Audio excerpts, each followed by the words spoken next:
Good afternoon, Chair. How are you? Doing great. Good afternoon, Sue. My camera's gone a little wonky. I apologize.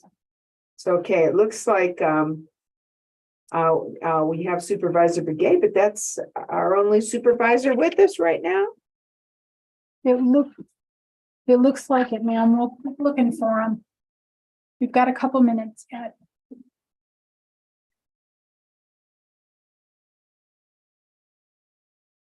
A little bit better.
Madam Chair, we're checking on the other board members. That would be good. We're getting ready to start, but Yes, ma'am. Judy and I can make short work of this agenda if it's just the two of us. That can happen.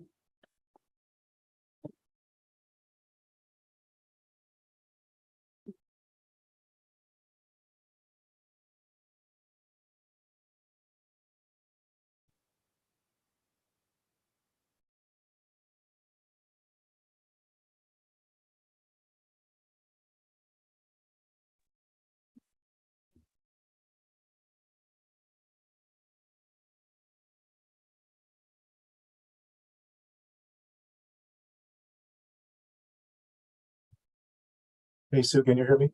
Yes, sir, I can. You're fine. I like that other voice better. It's just not me. I don't get taken seriously when I use my other voice. There's Supervisor Fowler. She's joining us. She's on the attendee side right now. Good. Any reached out to Matt yet or to Yes, I did. and Geronimo? I reached out to both, have not heard back yet.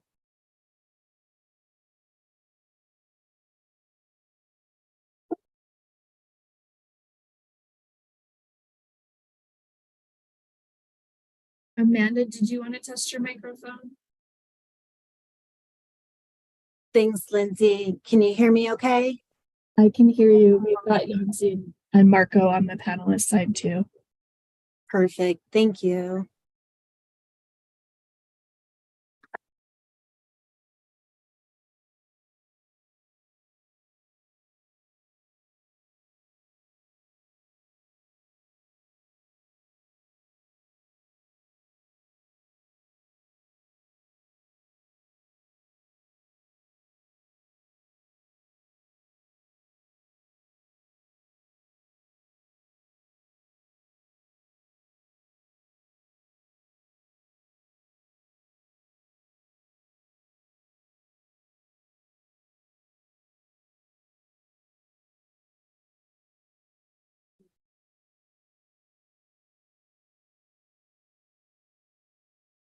So we do have a quorum, but I'm We surprised. do have Vice Chair here also. Oh, okay, good. We're still waiting on Supervisor Ryan, but we're double checking with him. Good afternoon, everyone. Well, Vice Chair. Supervisor Ryan is on his way. All right.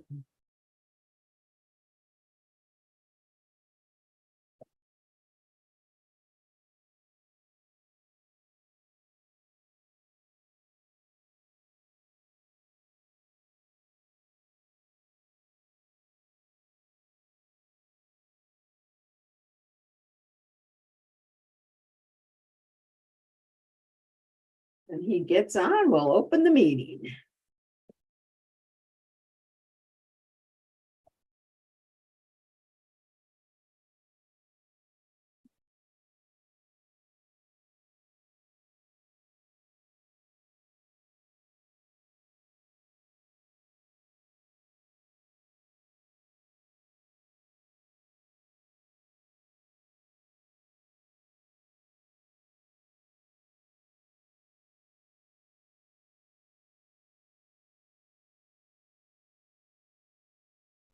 Okay,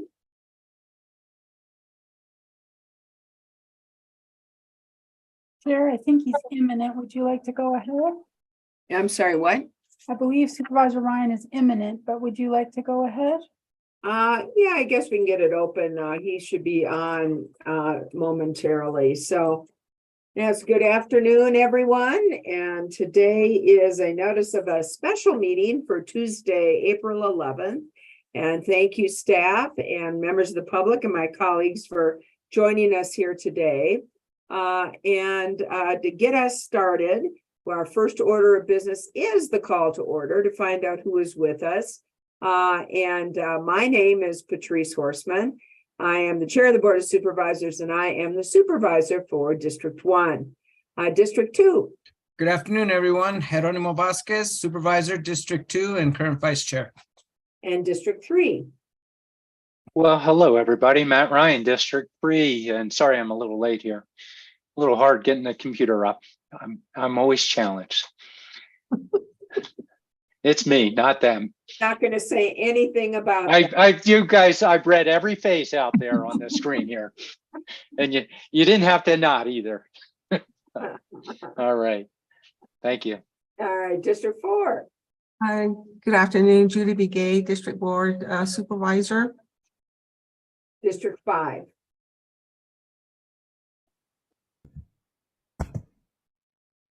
Good afternoon. It's great. It's another beautiful day, and thank you for joining us. All right, the gang's all here. We have all 5 supervisors here this day for our board meeting. And our next order of business is the Pledge of Allegiance. So those that can, please rise, and our clerk is going to put on the flag and the Pledge of Allegiance. So please join us.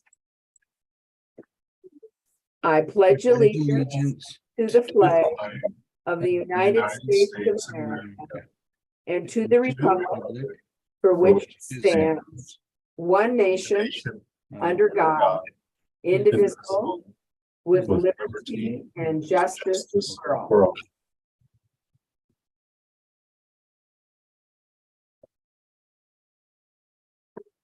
All right, and our next order of business is the call to the public. And members of the public, this is your opportunity to join us here at our board meeting. If you have questions, concerns, comments for items that are not on the agenda, now is your time to join us and be heard by the Board of Supervisors. And we ask that you keep your comments to 3 minutes, and that, of course, this is an open meeting, and so we ask that you remain civil, of course. And with that, I'm going to turn this over to our clerk, the famous Lindsay Daly, who will let us know how you members of the public can join us here for the call to the public. So Lindsay. Thank you, Chair Horseman. At this time, if anyone would like to make a comment, you can hit the raise hand icon that will appear at the bottom of your screen. If you hover towards the bottom, it's a raise hand, looks like a hand, and that will raise your hand and notify us that you would like to speak. If you've joined by telephone, you can hit *9, and that will raise your hand and notify us that you would like to speak. All right, members of the public, now is your time to be heard.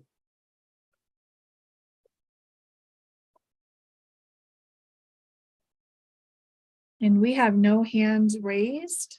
All right. We give it a second try. This again, members of the public, is the call to the public. It is your time to be heard by the Board of Supervisors. So Lindsay Daly has let you know how you can join our board meeting. So we look forward to hearing from you.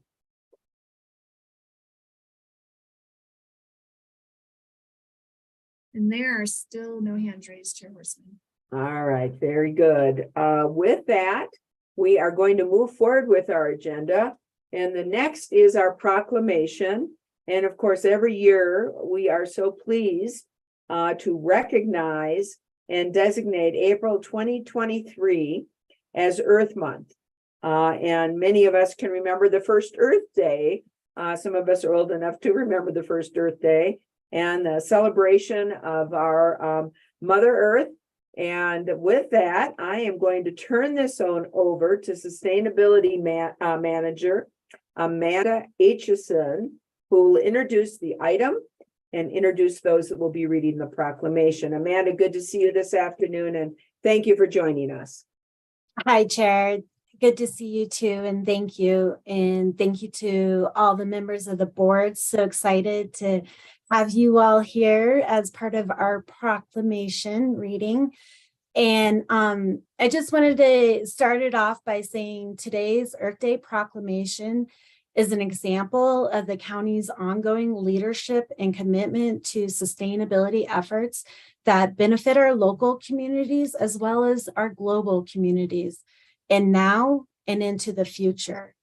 The Board of Supervisors' commitment to sustainability is longstanding, and this includes the adoption of the county's Sustainable Building Program in April of 2003.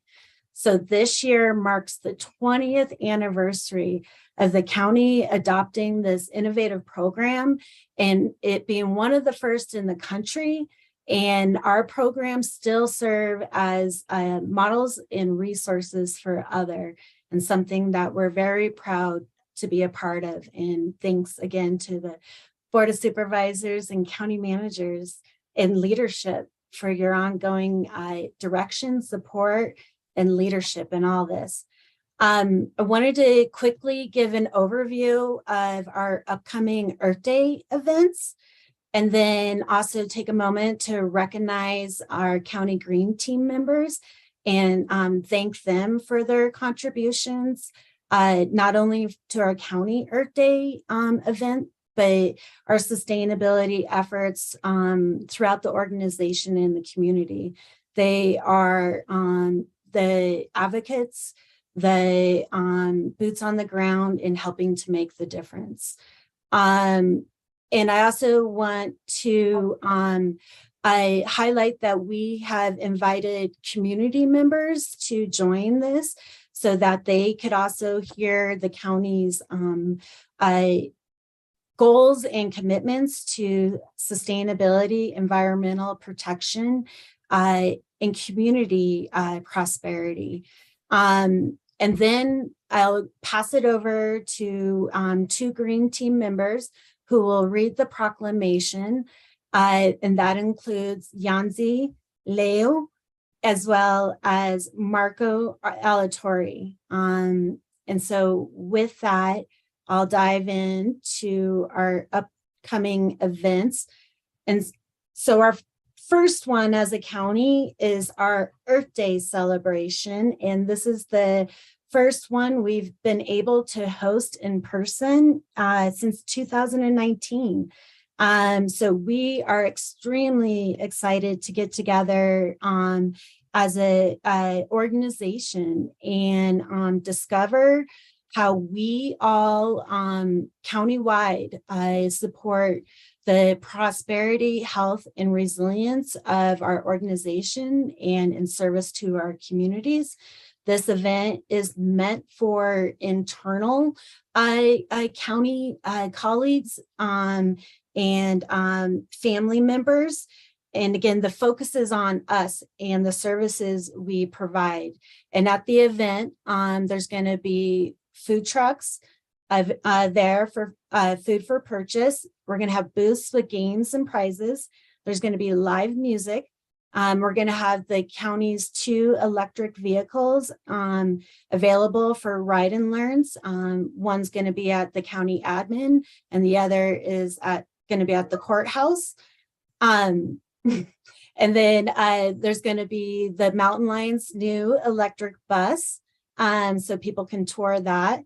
We are encouraging colleagues to bring their bike and participate with Adam and from Parks and Rec and Jeff Stein with facilities in a bike clinic. So they'll be teaching folks on how to tune and basic care of your bike and bike safety.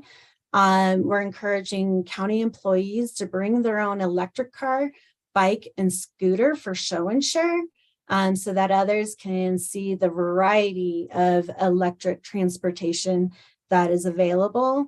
We're gonna have cardboard box decorating. So this is for people to have recycling in their own work areas. And then Quality Connections will be at the event and we'll be taking any electronics recycling that we might have. So please feel free to bring those as well. We've also collaborated in developing several volunteer events around cleanup.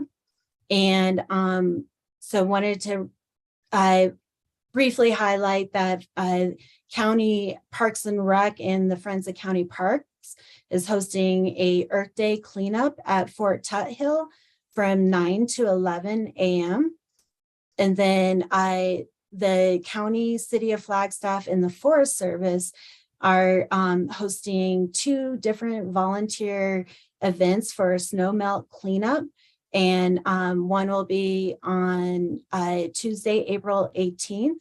And then the other one will be on Wednesday, April 19th. And again, all this information was sent out in an email. So please contact us if you have any questions. And then also wanted to highlight that we will be at the Community Earth Day event on April 22nd at Bushmaster Park. And we are encouraging county colleagues to join us. We'll have an extra table. So thank you, Chair Horstman, for reaching out about that. And we will have tables available at our County Earth Day and the Community Earth Day for the members of the board and any others who would like to be there and share information about your work. And if you cannot be there in person, we are happy to take that information and share that with community members at the event.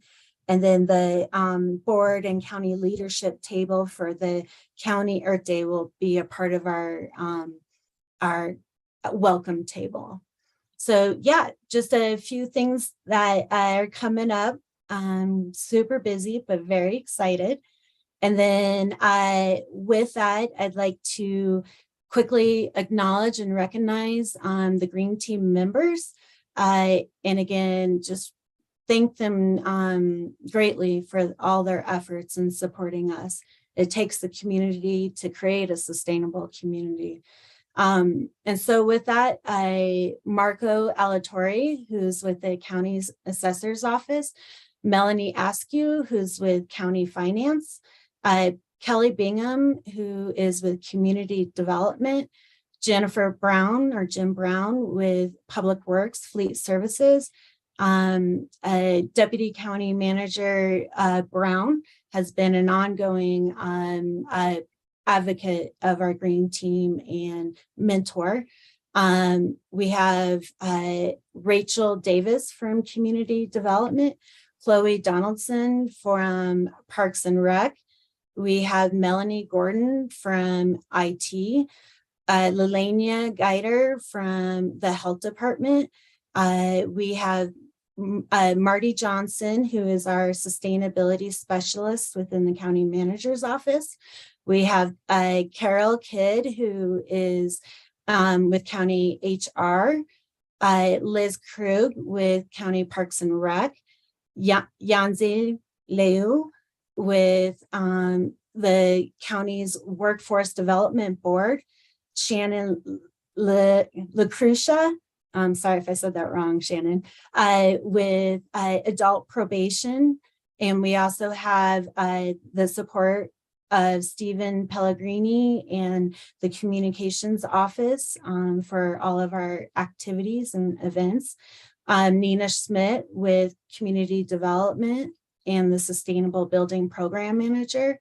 Adam Smath with Parks and Rec, Jeff Stein with facilities, and then Melissa Wagner with Quality Connections. So you can see that it is a very robust, or hear that it's a very robust team. And again, extremely grateful for everybody's work. And then with that, I'd like to pass it over to our two Green Team champions who will be reading the proclamation.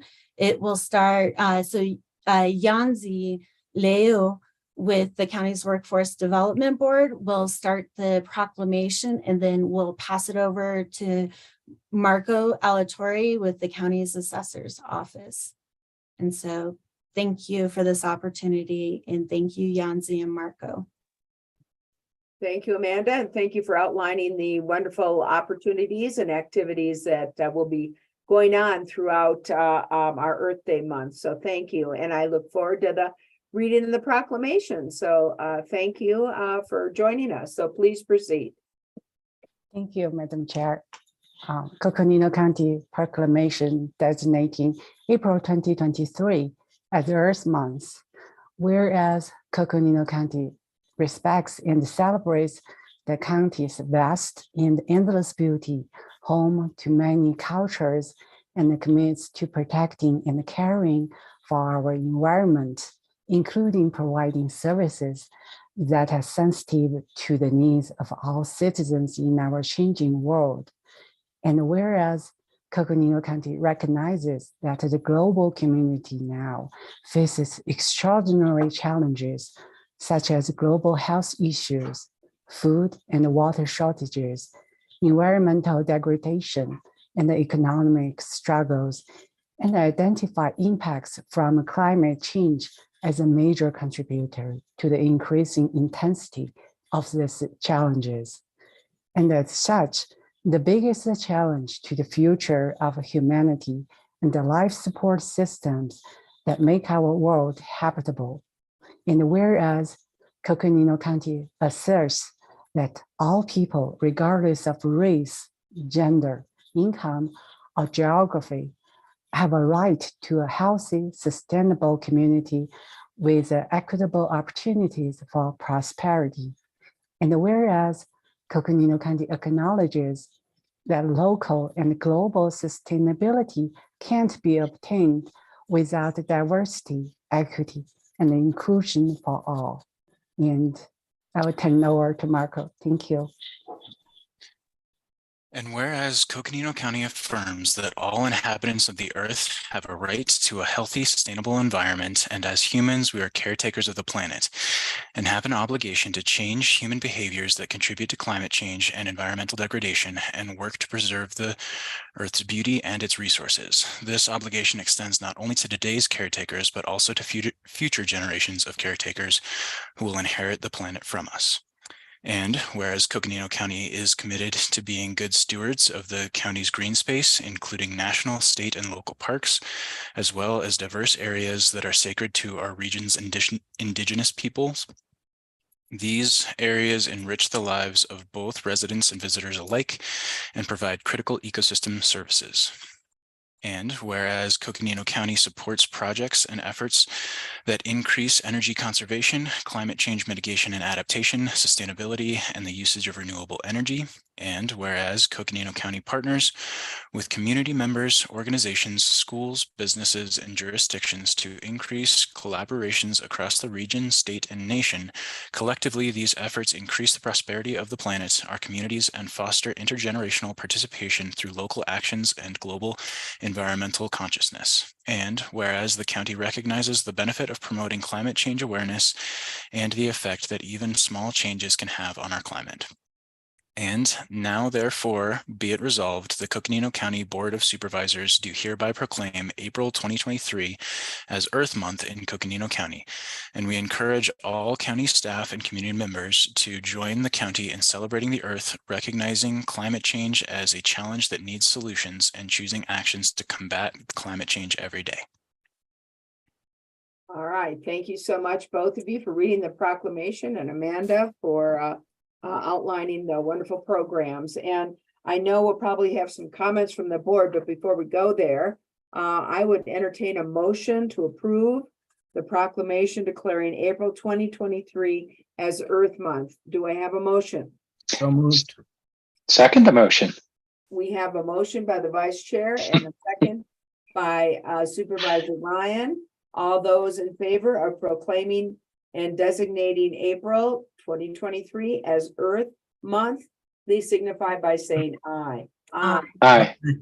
Aye. It's unanimous, so it is done. And I know that members of my board may have some comments to make. Do I, Vice Chair? It looks like you have some comments. Sure, I'll go first. I just want to start off by thanking the Green Team for their leadership in bringing this proclamation and also bringing awareness to the county as an organization and the community about the importance of minimizing our carbon footprint and in terms of creating a sustainable future for future generations. And so I really appreciated the wording that went into the proclamation, but also just the vision of what the Green Team is trying to accomplish. And so that extensive list of all those county members that are part of that, I wanted to say thank you for your leadership. It's really important, and it's very, very gratifying to see that our county is taking this seriously and provided the leadership to be able to do so. And so I really, Earth Day is something that resonates big with me. I was born on that day, so it's something special to me. But just in general, just the fact that it's not about one day or 1 month. We need, in order to have a sustainable future, think of ways that we can be greener and how we can minimize our carbon footprint. And sometimes it can be overwhelming and too much. And so this provides opportunities for the community and for our county staff members and community to see the little things that we can each do to change, to contribute to that sustainable future. And so, you know, sometimes we try to bite off more than we can chew, but through this work that I've seen from the Green Team is those little opportunities to know the little things that we can do to help make those changes. So again, thank you, and appreciate you bringing this proclamation. Thank you, Vice Chair. Maybe we also need to put a / Vice Chair Geronimo Vasquez Day, right? So happy birthday. Other members of the board like to be heard on this? Supervisor Ryan. Thank you, Madam Chair. And Amanda, what a neat group. I know many of these individuals, and you know, what's special about that is the passion that everybody has, trying to do the right thing. How do we do it? Along with, I mean, it's just exemplifies similar to what we find out in our community. We have a caring community that really wants to do the right thing, you know, and it is so important that we take each step. I can't say it better than Vice Chair did, but incrementally, how do we affect what's going on? You know, that simple little, you know, I will pick up that can that's sitting squished right in front of me in the street, that kind of thing, to going much further into applying it at home. And it's tough, you know, as people work through economics, what they need to do, how do they do it? These are the pieces that we can't get there immediately, but if we help each other, we can most certainly move forward and move towards the right thing. So I love celebrating this. Yeah, I remember Earth Day when it was created, and the benefit I got out of it was when I was in high school in the early 70s, we had these new classes introduced to science. They called environmental science, and what is it? I had, what was my other class? Can't even remember. um, Archaeology, anthropology. I mean, we had this whole influence of what spun out of the engagement that we saw for people wanting to make a difference. And I was just in a conversation with that Ms. Brown that you had mentioned, Sue Brown.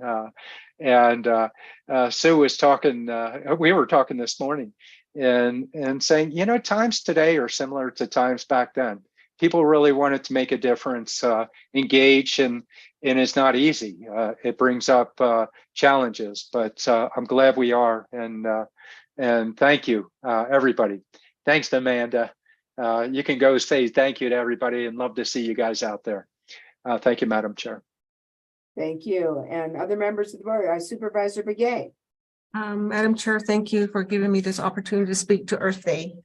I just want to say that, you know, we all have a right to a healthy, sustainable community, you know, and I think for our environment, and then we are also the caretakers of the land too, and so we just want to make sure that, you know, we're taking care of it and it'll take care of us. And there's a lot of activities that will be going on during this time. And our office has asked, you know, various communities to let us know what day they're planning on picking up trash and stuff like that. And we solicited some trash bags for them. And so we're ready to roll. So we'll be out there, you know, cleaning up, you know, some of the debris that are along the roadside or whatever. So I just wanted to say that, you know, to the team, you know, that I'm really, really proud of you. And I just want to say thank you to each and every one of you, even the administration bringing this forth to us for a proclamation. And I wholly support, you know, any activities that's going to be going on, you know, to ensure that we have a healthy environment. And then also we need to pass this on to our children, you know, so they can go ahead and, you know, take the lead again, you know, as further out in the future, so that, you know, we continue to honor and to protect our earth here. So thank you so much. Thank you, Supervisor Begay. Supervisor Fowler.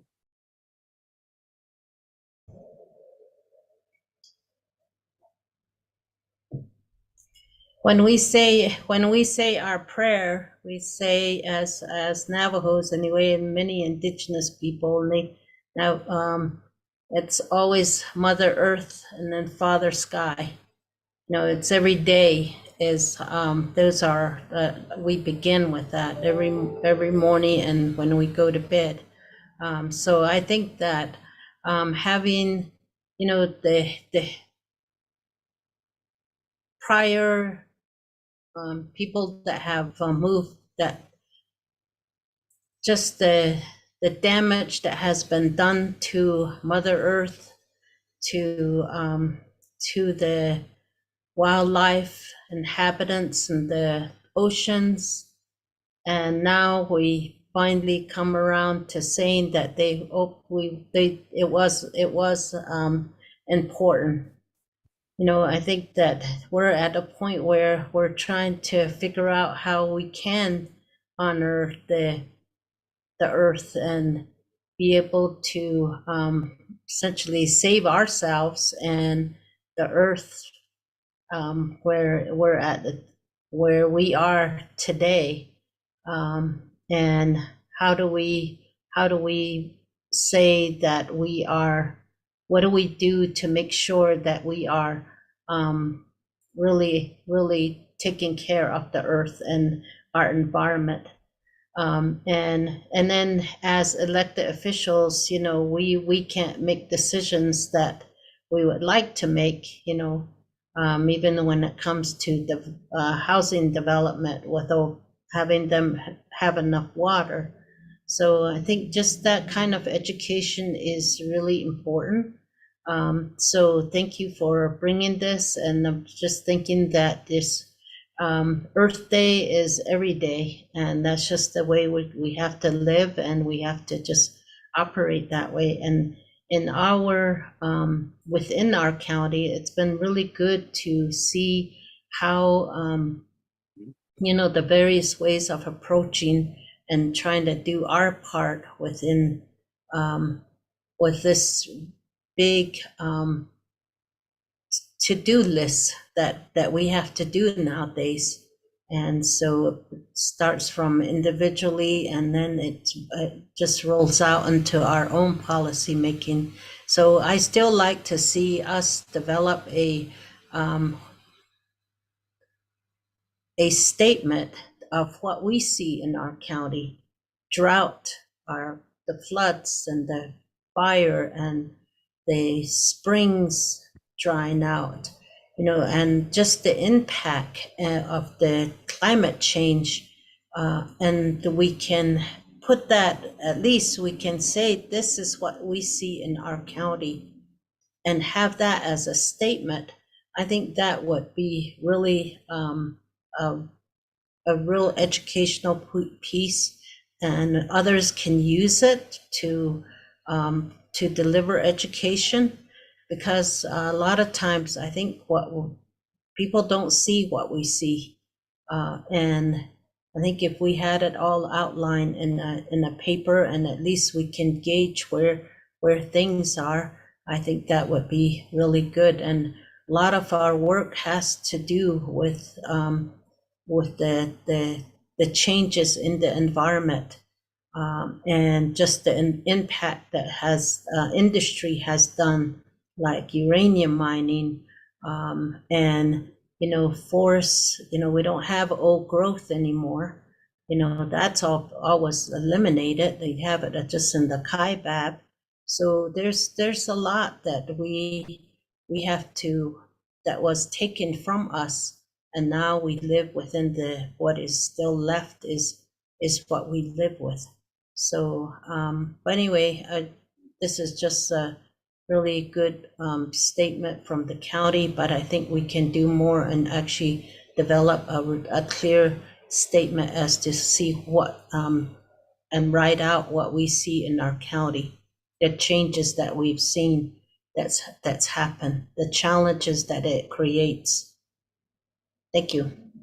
Thank you, Supervisor Fowler. And I'll just make a couple of comments as well, just to round it off, and just again, thank you to the Green Team. And I guess it sounds like it was a list of everybody who is anybody in Coconino County is proud to be a member of the Green Team, and that's the way it should be. And just a little historical perspective. Some of us remember when on April 22nd, 1970, when Earth Day was celebrated. It was celebrated in most of the schools all across the United States. And that's why we remember it, and remember some of the changes in our curriculum that were made as a result of it. And it was an interesting time, because it was a time when we were seeing more and more oil spills and air pollution and toxic dumps, and developments being built on top of toxic dumps. Raw sewage that was flowing into the ocean. And this received very unusually bipartisan support across this country. And as a result of the creation of Earth Day and this bipartisan support and the will of the people being heard about a change, the EPA was created. And I think we forget that. And shortly after the EPA was created in this country, Clean Air Act was passed. The Clean Water Act was passed, Endangered Species Act, and we can kind of go on and on because of the consciousness that was raised in this country about the need to protect our Mother Earth, and the importance of us to raise awareness about the environment. And it continues today as we have the threat of global warming and climate change. It's so important that we all raise our voices again on behalf of the environment and continue to raise awareness. We have one Mother Earth. There is no planet B. So we better do what we can to continue to make this a very livable and vibrant planet here on planet Earth. So thank you to the Green Team. Thank you, Amanda, and your team that are here today to present the proclamation. And it's certainly our great honor here as supervisors to support this proclamation. So thanks very much. And we look forward to attending the events. So Thank you, Chair. and I'm gonna turn this over to see if there's any comments from staff or Amanda, if you or your team have anything further to say. It looks like we've just talked ourselves out. So now let's get some action done. So thank you. So Thank you all. Yeah, thank you. And I did want to quickly actually highlight, Carol Kidd just reminded me in the chat that County Sustainability will be presenting with Flagstaff Leadership's program this Thursday as part of their Sustainable Communities Education Day. We'll be hosting a panel from 2 to 3 at the Aquaplex, and everyone is invited to come and participate. thank you. And Marco, I think you've got your hand raised.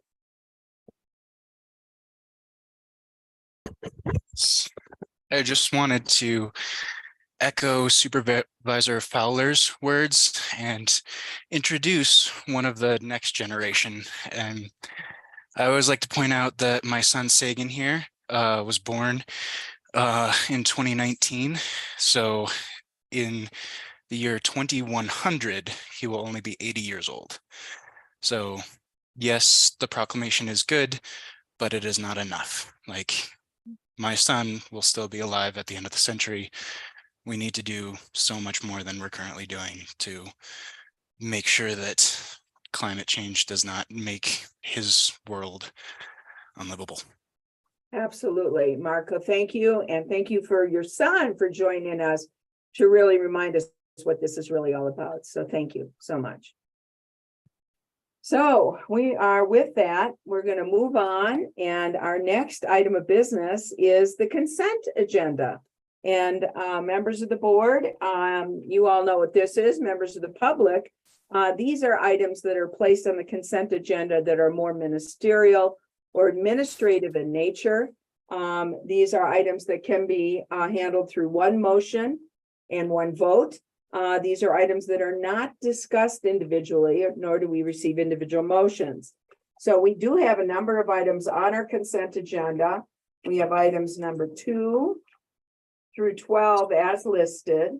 And I'm going to ask the board if there are any items they would like to remove from the consent agenda for individual discussion and an individual vote. So members of the board at this time, would you like to remove any items?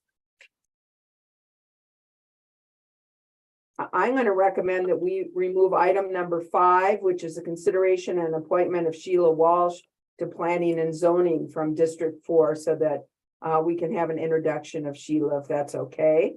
So I'd like to remove item 5. Any other items to remove? Seeing none at this time, I would entertain a motion for us to approve consent agenda items 2 through 12, removing item 5 for further discussion. Do I have a motion?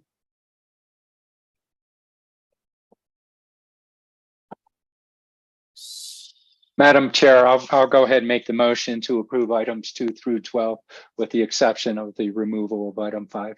Second. And we have a second from Judy Begay. We have a motion and a second. All those in favor, please signify by saying aye. Aye. It is unanimous. Consent agenda has passed. And item 5 was removed. It's consideration of possible action to appoint Sheila Walsh to the Planning and Zoning Commission from District 4 with a 4-year term to expire June 30th, 2027. And with that, I'm going to turn this over to District 4 Supervisor Judy Begay so she can introduce Sheila Walsh. Thank you, Madam Chair. I just want to say that we'd like to appoint Sheila Walsh to the Planning and Zoning Commission for the District from District 4. And this would be from April 11th, 2023 to June 30th of 2027. Ms. Walsh is a longtime resident in District 4. She has a very extensive experience in the community as a dietitian with several healthcare and education organizations that she's worked with. She's also been active in a community participant in the Donny Park, Timberline, and Fernwood area plans.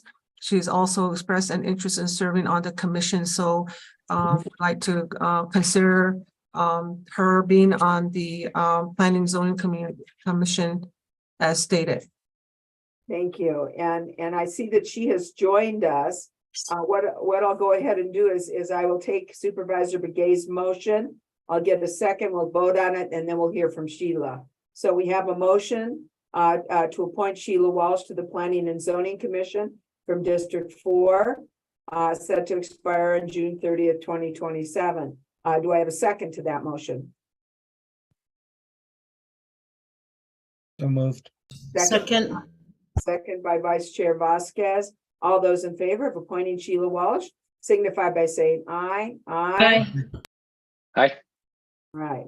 And thank you, Supervisor Begay, for such a wonderful appointment recommendation.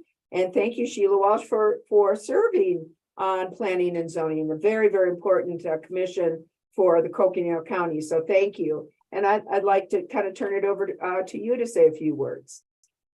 Oh, thank you, Supervisor Horstman and my county supervisors. I am honored. I guess I'm a big reader, so I guess the nature of my reading is going to change now. But it'll be an honor to serve on this committee. I mean, yeah, I'm very invested in my neighborhood out here, and I just should be contributing. And so I feel good about that. I've been a property owner for 38 years in Coconino, and if my family lines hold true, I'll be around for a lot longer. So I might as well contribute 4 years to planning and zoning. Oh, thank And you. Madam Chair, if I could add to that. Sure. Yes, County Manager. Again, it's great to have cross paths with Sheila again. Sheila is also a former employee of the Coconino County Health Department from long ago. And so again, it's always good to see our team members active in the community, but also coming back and being active with county government. So Sheila, it's good to cross paths with you again. Thanks for being with us. Thanks, Steve. Thank you, Sheila, very much for agreeing to serve. And we hope you're with us for a very, very, very long time here in Coconino County. Appreciate it very much. So, all right, any other comments? Madam Chair. Oh, sorry, Supervisor Ryan, go ahead. No, I was going to say, it looks like Jay is popping up. Jay will give you plenty to read, Sheila. I'll just tell you that. Madam Chair, Supervisor Jay Crystalman, Ms. Walsh, I'm Jay. We've had some email correspondence together. I'm the director of the department, and I do believe that you'll be visiting with us in the office on Monday for your commission orientation, and very much looking forward to that. And I just want to thank you for your willingness to serve your community through the Planning and Zoning Commission. So we'll see you on Monday. They're putting you right to work. Thank you, Sheila, for joining us this afternoon. And thank you, Judy, for Supervisor Begay for your appointment. All right, members of the board, we are moving along and we are right on time. I want to point that out. It is now 4:15, and I understand we have a recommendation for the board to consider going into executive session for a discussion in consultation with the board's attorney to consider its position and instruct its attorney regarding a case titled Arizona Democratic Party v. No Labels at All, which does include the Coconino County Board of Supervisors in their official capacity. It's Maricopa County Superior Court case number CV 2023-004832. And this request is being made to go into the open meeting or to go into executive session pursuant to ARS 38-431.03A3 and A4. Members of the board, I understand the recommendation from legal counsel is to go into executive session, and she is indicating yes. So do I have a motion for executive session? So moved, Madam Chair. Supervisor Ryan makes the motion. Do I have a second? Second. Second by Supervisor Fowler. All those in favor of going in to executive session, please signify by saying aye. Aye. It is unanimous. At this time, we are going to go into executive session. Members, please leave this meeting and please go into executive session using your executive session link. So let's go ahead and leave this for now. We'll be back in just a moment. Thank you.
getting back to public meeting here.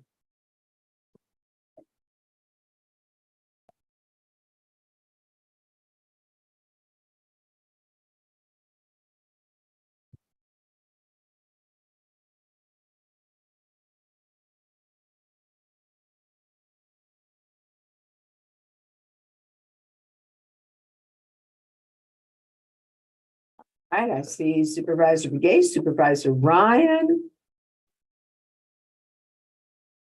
The absolute best, of course. Always the first back.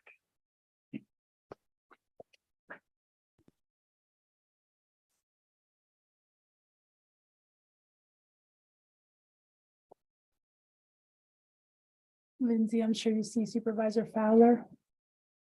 Yes, I need her to accept the promotion. Thank you. Do we see Vice Chair? Not quite yet, Madam Chair.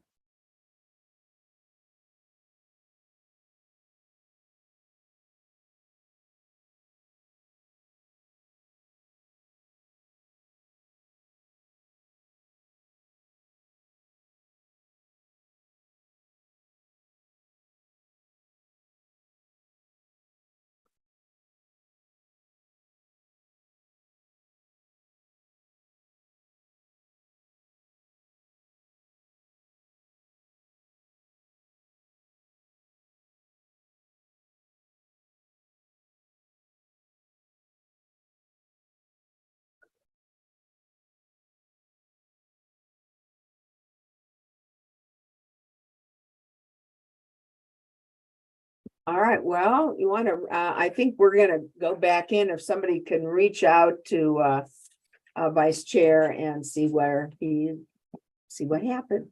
We will, Madam Chair. Thank you. Thanks. And members of the board, we have completed our executive session. There is no action item on this. So we are proceeding with our agenda. We are back with discussion items and we're going to round table. We are going to break at 5 for dinner break, and we do have 3 public hearings this evening. So we are going to go ahead and take a dinner break here at 5. So at this point, I'm going to turn this over to the county manager to lead us through 14, 15, 16. If we have time, we'll go into 17, but with 15 minutes, probably not. And the first item is discussion and update regarding state and or federal legislative and or administrative matters. County manager. Yes, Madam Chair, I know we're short for time, so Gregory Nelson is going to provide an abbreviated update on things that are happening in his role legislatively, congressionally, locally, and statewide. Gregory, go for it. Thank you, County Manager Peru and Chair Horstman and board members. So just to give you an update on the state side, the governor has been vetoing right along and has vetoed a total of 45 bills today. Governor Napolitano has a record of 58 bills. We will be putting together a report of all bills vetoed and we'll share it with you later this week. Today is the 93rd day of the session and April 18th is the 100th day. And so the session will need to be extended and can be done so indefinitely. Budget negotiations have started, but there's no indication that members in the governor's office have forged any kind of agreement. This week, we're awaiting the meeting of the Financial Advisory Committee, which will occur on April 13th. And this is when the JLBC attempts to estimate how much one-time and ongoing money the legislature has to spend. And it really signals the start of the budget process. Last week, the RTAC bill HB 2543 passed the Senate Appropriations Committee along a 10-0 vote. Todd Medexa testified on the county, and this will give the projects in the bill tremendous momentum going into the budget, but we're not over the finish line yet. We don't expect any more Senate action on this bill as it will go into the budget box, but we'll keep you appraised on any developments related to that and our emergency relief funding for our highways, both 180 and 89 that's included within the bill. Just wanted to point out that we have engaged with Democratic leadership in both the House and the Senate, as well as Senator Hatatali with letters that the chair sent out. And Supervisor Ryan has met with the president and House Speaker, and we're continuing to engage our LD 6 and 7 members on our legislative and budgetary requests.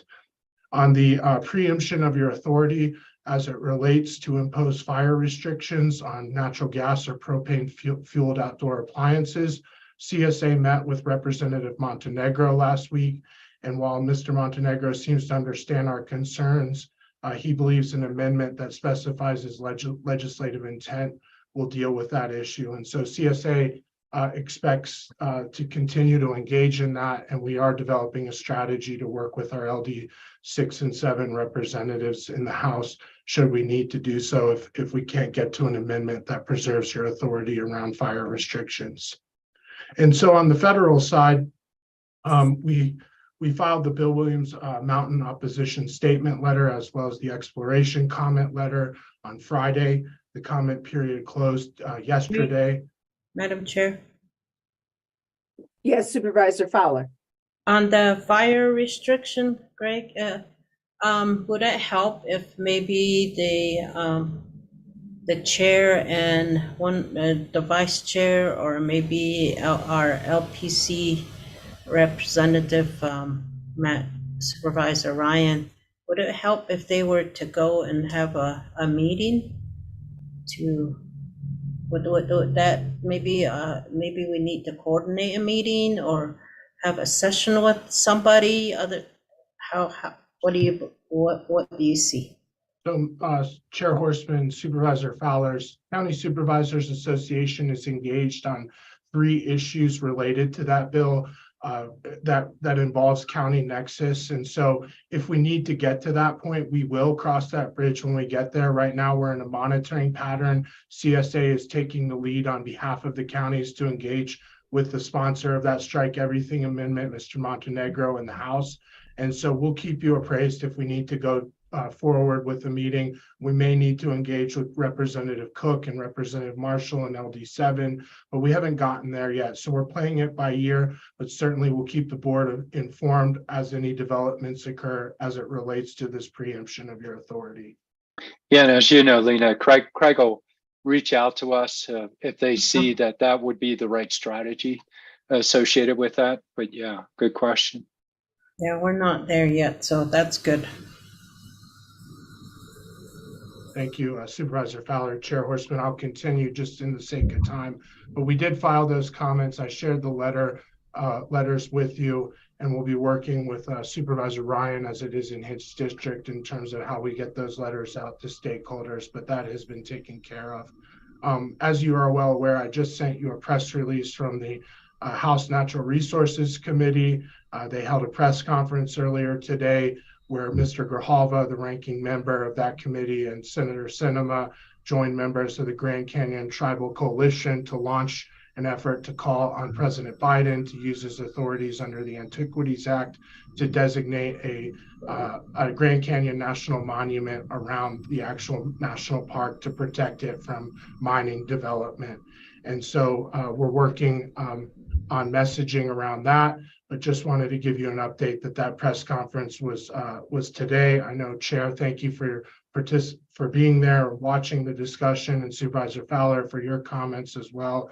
They were very well delivered, and Coconino County was well represented today. So thank you, and that concludes my update, Chair Horstman and board members. Happy to answer any questions. All right, thank you, Greg. Appreciate that. And thanks for the update.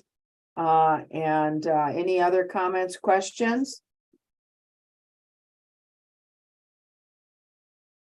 All right, moving along, number 15, discussion. Yeah, I'm sorry, I was going to interrupt you. One change, actually there are no changes to it. I think in the interest of time, we can dispense with the planning calendar. We can go back and answer any questions from board members on the upcoming dates and times. So. All right, so that sounds good. And update on any kind of regional and/or administrative matters?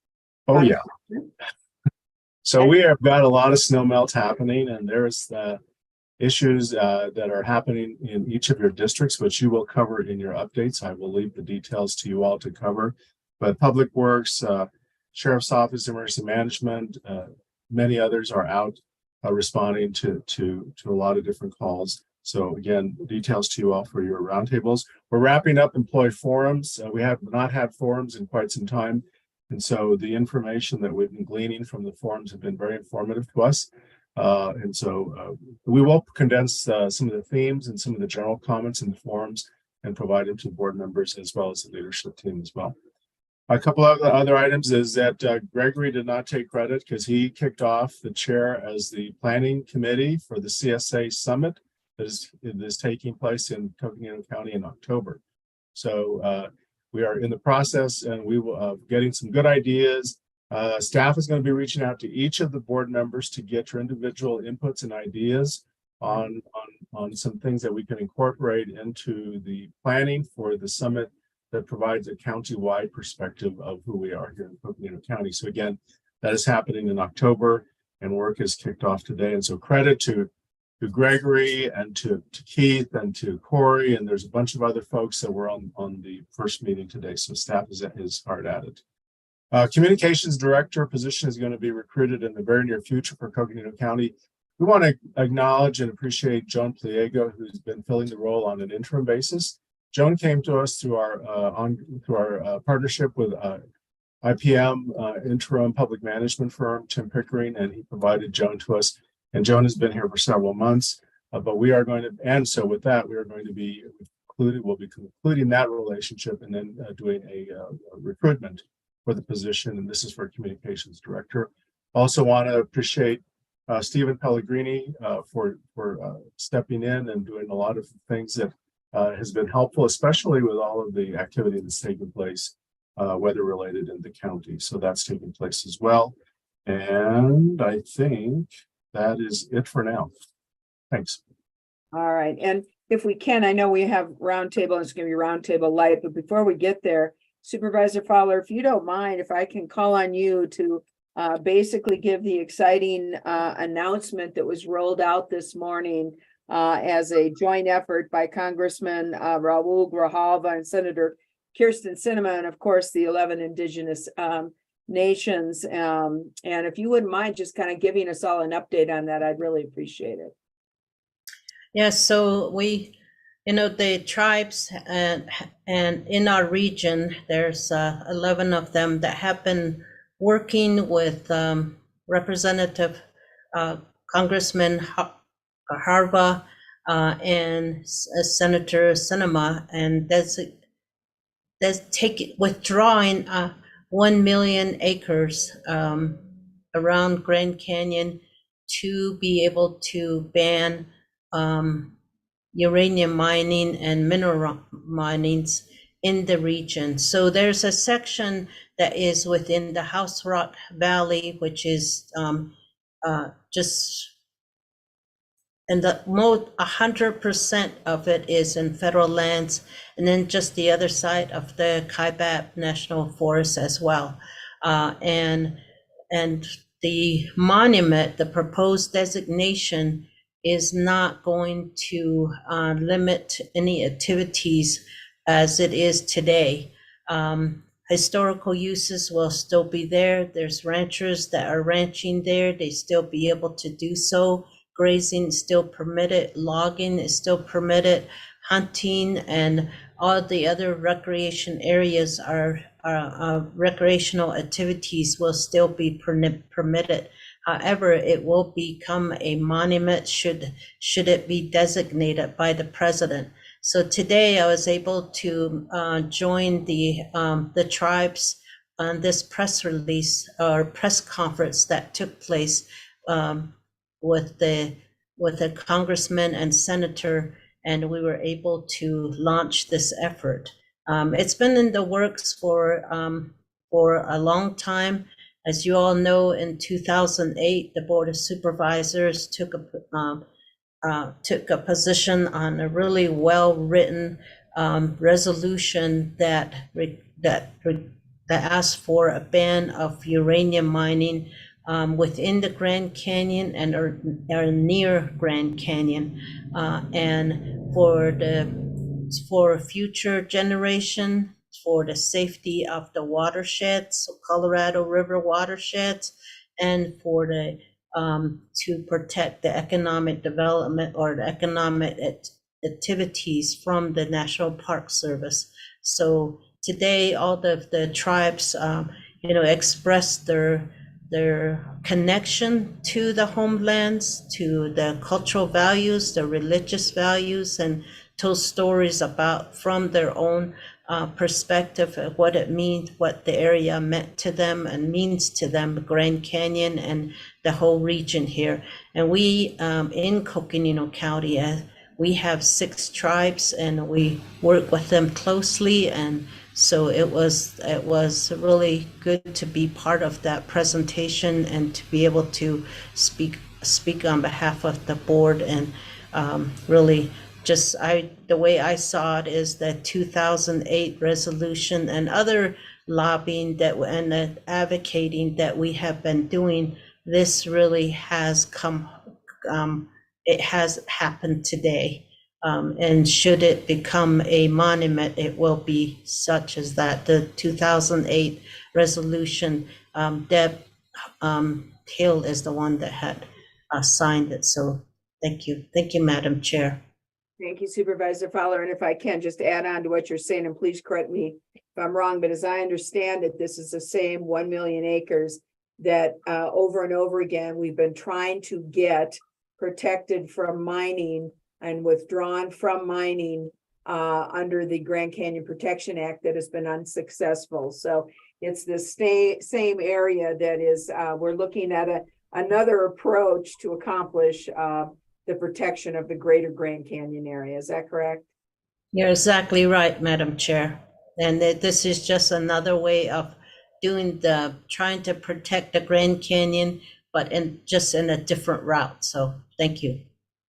All right, thank you very much. And thank you for representing Coconino County on something that's so near and dear to our hearts. So, we hope it goes legislatively, but if it doesn't, I think that the tribes made it very clear that they were going to look to President Biden to use his authority under the Antiquities Act to declare this area, this greater Grand Canyon area, national monument. So fingers crossed, and let's move this forward, get this done.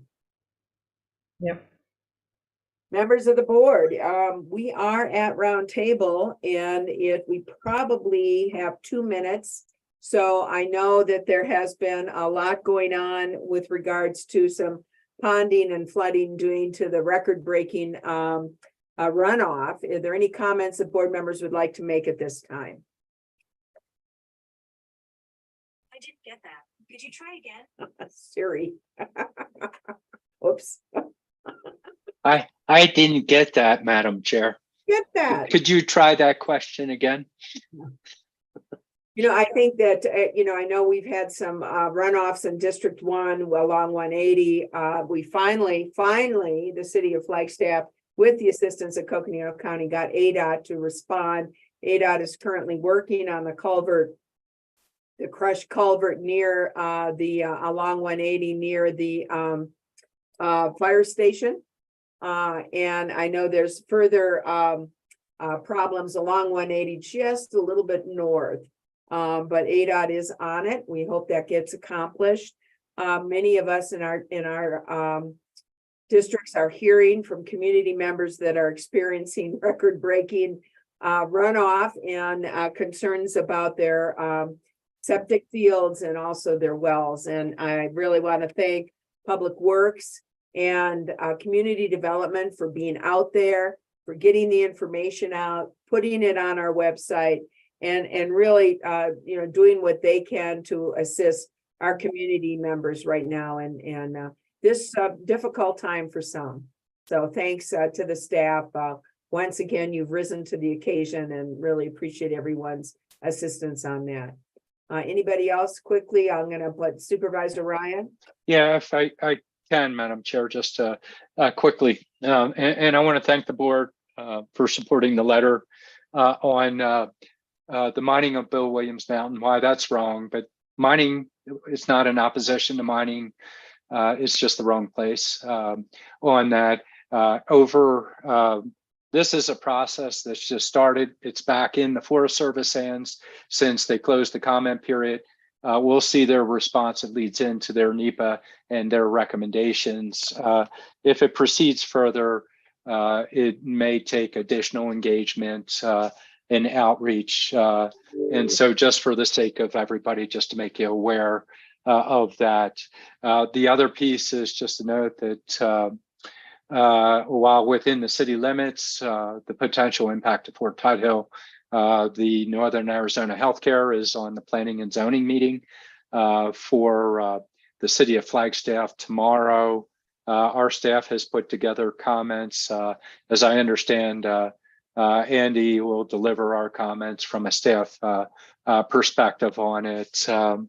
And, you know, it's definitely in my district going to impact me. It's in your district in a different way impacting you, but it's a broader regional piece. It may come to a point that we may decide that we may take a position one way or another on it. I'm just glad that we've put in staff comments with this. And so if we need to, you know, we need to prepare it appropriately. Thank you, Madam Chair. Thank you, Supervisor Ryan. Any other, Vice Chair Vasquez, any quick comments? Sure. The one I would like to add is just want to announce on Thursday night from 6 to 7, Sunnyside Neighborhood Association will be having their board meeting, and they'll be having a conversation with the city of Flagstaff about the Joe Montalvo Park renovation and the rebuilding of Ponderosa Park. So for the community, if you're interested in having input, these are the kinds of meetings that are available so that you can have input about the development of the new park. And I'll leave it at that. Thank you. Thanks, Vice Chair. Madam Supervisor Chair? Begay? Supervisor Begay. Yes, I have a bunch of them here, but I'll just do maybe a couple. Mormon Lake, we've had an issue over there, couple issues, I guess it is. But we had to get post boxes for the community there, because the store closed and it's created, you know, the boxes were inside the store. So with the help of the administration, you know, we managed to get and I went out there yesterday and here they're already planted there at one of the crossroads there. So I was really happy with that, and the people are very happy with that. Also trash, and we need to work on that plan with the residents to see how the trash is going to be taken care of. So that's in the works. Really concerned about the lake, that it's almost full to the dike. It's gone over in some area, and right now the campground is all flooded. Probably almost halfway up the tables, you know, that's how far the water's at. And so I'm thinking that Forest Service is on it right now, but I think we as a county really need to start thinking about how we might be able to assist, because eventually it's going to come towards this way and then down towards Loop area. So, and there is a lot of water. It's very full. And then the Bird Spring flooding, everybody returned to their homes as of Friday. A lot of water still going down the Little Colorado River. And so there's a lot of issues going on, you know, with that right now too. So trash cleanup again, we're trying to get that going. Blue Ridge, Alpine Trail, we're trying to work with Parks and Recreation on that for them, so that we can address some of the trails over there at Blue Ridge. And then very happy that we had a chance to have a Congressman Crane come and visit last Thursday. It was a nice visit, and I think he really was at all, you know, to find out what we were really facing here in the county, and having to see it for himself.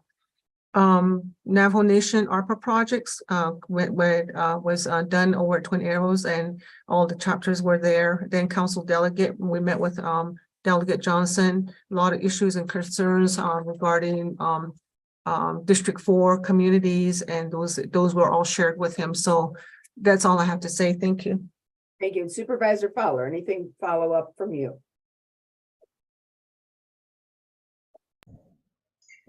We continue to do taxes. We have one more session in Page and in Fredonia, and we continue to have them into the city. We are currently right now having the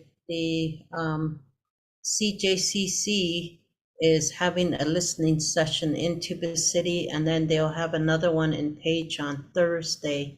So those are just just for now. And I want to just say that the Bill Mountain, the Bill Williams Mountain letter was very well put together. It was articulate, clear, and very nicely laid out. So that was a nice letter. Thank All you. right. So, And that's staff work that really helped. Thank you. yeah. So, Very good. as always, they do a good job. All right, guess what? We've done pretty darn well. We are just a little behind schedule and we're back at 6 o'clock. We have 3 public hearings, and look forward to having everybody join us at 6. So have a dinner break and be back here in 55 minutes. So thank you. Thank you all. Thanks. Thank you, everyone.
just telling you, it was all on, it's all on Zoom.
Good evening, Cynthia and Ricky. Did you want to test your microphones?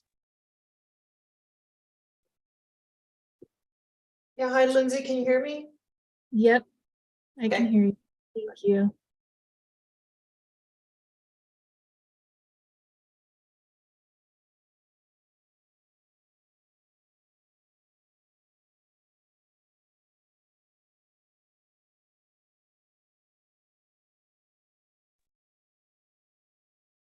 Hello, good evening. Good evening. How are you? We can Doing hear very you. well. How are you doing? Good, thanks. Hey, Ricky. Well, Mr. Peru, nice to see you again. Good. Good to see you. Hey, Matt.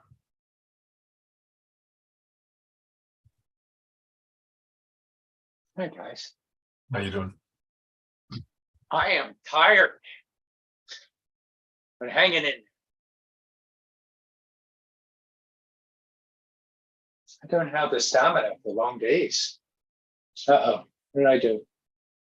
We can still hear you and see you. Yeah, I lost my screen. Must be one of these buttons here. There you go, son.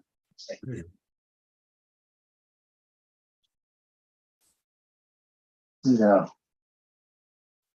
Ta-da.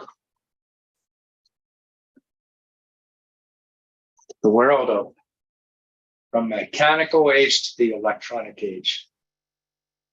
Don't push the button to push the button.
Supervisor Begay, I think you've joined us by telephone if you want to test your mic.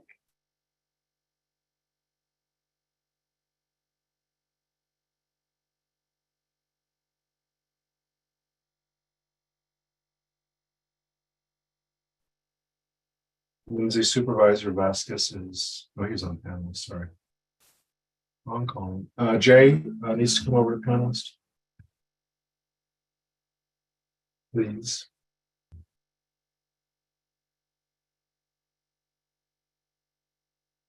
Supervisor Hello? Begay, here you are. Thank you. Thank you, Stu. Hello? I'm on phone.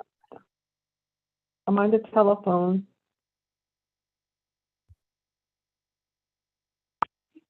Supervisor Begay, we do hear ya. So. And I see Supervisor Fowler is with us and Supervisor Ryan, Vice Chair Vasquez. It looks like the gang is all here. We are ready, I believe, and it's just 1 minute after 6. So I think we are ready to proceed with our evening meeting. And I will note all 5 supervisors are present as they were this morning. And we have 3 public hearings on the agenda. And I know that we have staff members here, and I'm going to ask the county manager, is everybody present that needs to be here for us to go to these public hearings? Yes, Madam Chair, all staff presenters are present and ready to proceed. Very good. So, and members of the public, we hope to hear from you during these public hearings. We're going to call each public hearing individually. And at that time and at the proper time, we will have our clerk, Lindsay Daly, explain how you, members of the public, can join us. So it's just after 6 o'clock. Our first public hearing for consideration is the public hearing presentation, consideration, and possible action to adopt proposed Coconino County fair fees for fiscal year 24 and fiscal year 25. And with us for this and to lead us through this, we have our Parks and Recreation Director, Cynthia Nemeth, and also our Parks and Recreation Program Coordinator, Ricky Conway, who I see or did so. There we are. You're both present. And I know that we have heard from them at an earlier board meeting, and they did present on a proposal. That proposal has in fact been made part of the public and out on in the public for comments, and with a notice to the public that today would be the day for further consideration and to be heard, and to allow an opportunity for members of the public to opine on our fair fee proposals. So with that, and starting our public hearing process, I'm going to turn this over, unless I hear otherwise from the county manager, to Cynthia Nemeth, who will present on this item. And after that, the board can ask questions as they see fit. And then we will open it up to public hearing and then close to the public. Board will have an opportunity for more questions. And after that, we will consider a motion. So very similar to the process we've used in the past. So with that, Cynthia, thank you for joining us this afternoon. Always a pleasure to see you and Ricky. And we look forward to hearing from you on this. Thank you, Chair Horstman, members of the board. Wanted to first start off by thanking Ricky. He's done an outstanding job at vetting this hearing through stakeholders and putting it out to the public, allowing them to comment.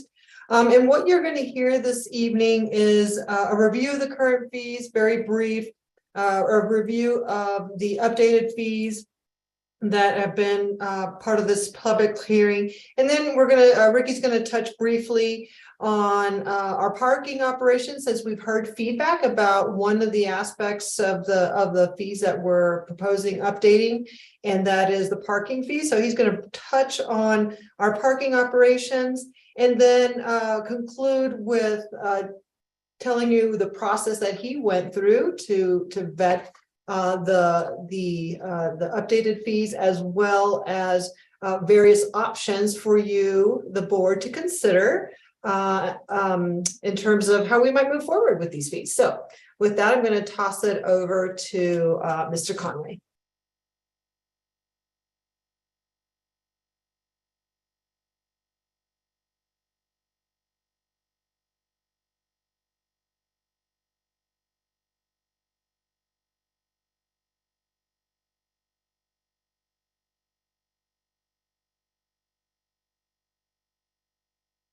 My apologies. I forgot to unmute before I shared my screen. That would have been fun to go through the whole presentation muted. But I got it on lock now. We would have let you know. We promise. Oh, good. Yeah. Hello, everybody. My name is Ricky Conway, and I'm the Coconino County Recreation and Fair Manager. Before I begin this presentation, I do want to let the board supervisors know that we did amend a few of the slides after receiving a little bit of feedback from the Parks and Recreation Commission last Thursday. So the slides in your packet may just vary slightly from what we'll be showing you today. But either way, I'm happy to be here this evening to talk with you about one of my favorite subjects, the Coconino County Fair. As mentioned, today we are going to do a very quick review of the proposed fee changes that we presented back in February. I would like to briefly discuss our current fair parking operations. We will share the comments received during the public input process. And lastly, we will request approval on the updated fair fees. The first part is a review of what we presented back in February, and part of your packet does include the full presentation from February because this is an amended, shortened version. The background we already went over, and I just want to say regarding today's presentation and proposal, the proposed fee update would result in a net revenue loss of $36,000 to the fair's finances. We recognize that, but today's update has more to do with addressing public safety, traffic concerns, and guest experiences rather than revenue generation. But the fee update does include increasing our admission fees in order to offset a portion of the lost revenue that we project with removing the parking fee. The current fees range from $5 to $8, and we have 5 and under is currently free. And our department, one of our main goals is to keep the fair affordable for all, especially families. We want to keep the barriers to participate minimal when possible. And this is part of the reason why we offer the promotions and deals ahead of the fair as well. We're also keenly aware that attendees may view the fair as expensive once they add up admissions, parking, food, commercial and vendor prices, and the rides. In addition to looking at our own cost recovery, our process for determining the proposed fee update included researching what other fairs and events are doing for their admission and parking fees, which I shared with you back in February and is available in your packet. Our proposal for FY24 and FY25 is shown here on the screen. As you can see, there'd be a modest increase for all ticket prices except for 5 and under and youth in FY24. And then in FY25, the only thing we would propose changing is that youth fee, increasing it to be aligned with the other fees. There would be no changes for exhibitors, which includes our 4-H families, FFA exhibitors or open exhibitors. No changes for those individuals. This is the same information, just presented in a slightly different format, because I feel like everybody can take in information differently. And so this is just another way to view that exact same information. This slide shows how the projected loss of parking revenue is offset by admissions. The gross revenue in parking for the FY23 fair was approximately $44,000 if you'd like to consider what the projections for FY24 and 25 would be if we continued to collect parking fees. Again, that's $44,000 is what we project or what we received in FY23. And so using our same model, we would carry that across were we to project parking revenue in those other fairs. And we recognize that it's a significant amount of money to forego in terms of the parking revenue, and it would be hard to reinstate in the future if it was decided to change course. And I just one note on this is please note that this is just for admissions and parking revenue. This does not include all of our revenue sources that we went over back in February, several of which are on a revenue share model, like the carnival, the alcohol sales, and food vendors. And we recognize that we are foregoing one source of revenue with removing that parking fee. However, we're going to generate at least the equivalent amount through admissions while decreasing expenses and increasing tighter financial controls and an enhanced guest experience. And I'll go into detail about some of these benefits in a later slide. But I do want to mention just, one of the biggest ones for us, the top one is that traffic and safety concerns, the backing up on the interstate and 89A is a concern for our department and for our partners, City of Flagstaff, ADOT, Sheriff, everybody responds to those situations. And if the lines become too long and backups ensue, currently our operations waive the fee and move people through in order to clear up those backups, which are that happen on Saturdays and Sundays primarily. And just to mention that development of the Northern Arizona Hospital to the north of us will further impact traffic in and around our park. And we're also concerned in regards to the safety of our staff that are handling money out in the parking area, which is a considerable distance from the main hub of activity for the county fair. In terms of the guest experiences, guests will no longer be in that long queue, which only serves to delay their gratification of the lemonade, turkey leg, and funnel cakes. And again, it's also worth noting that we do have that revenue share for carnival, alcohol, and food vendors in place as well.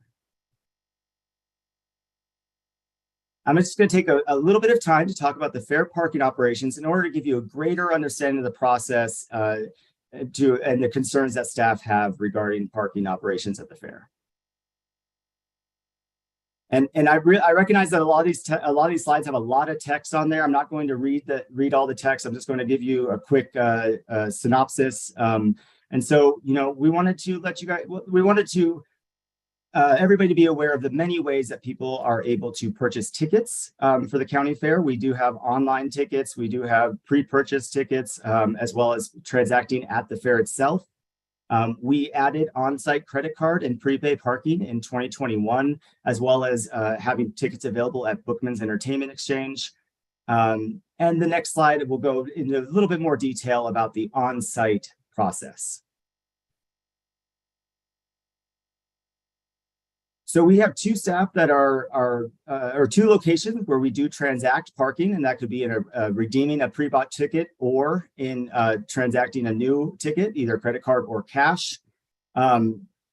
It's what we run into are credit card processing issues with the iPads that we utilize. We have hotspots that we set up. We don't have the infrastructure for Wi-Fi out here just yet in those areas.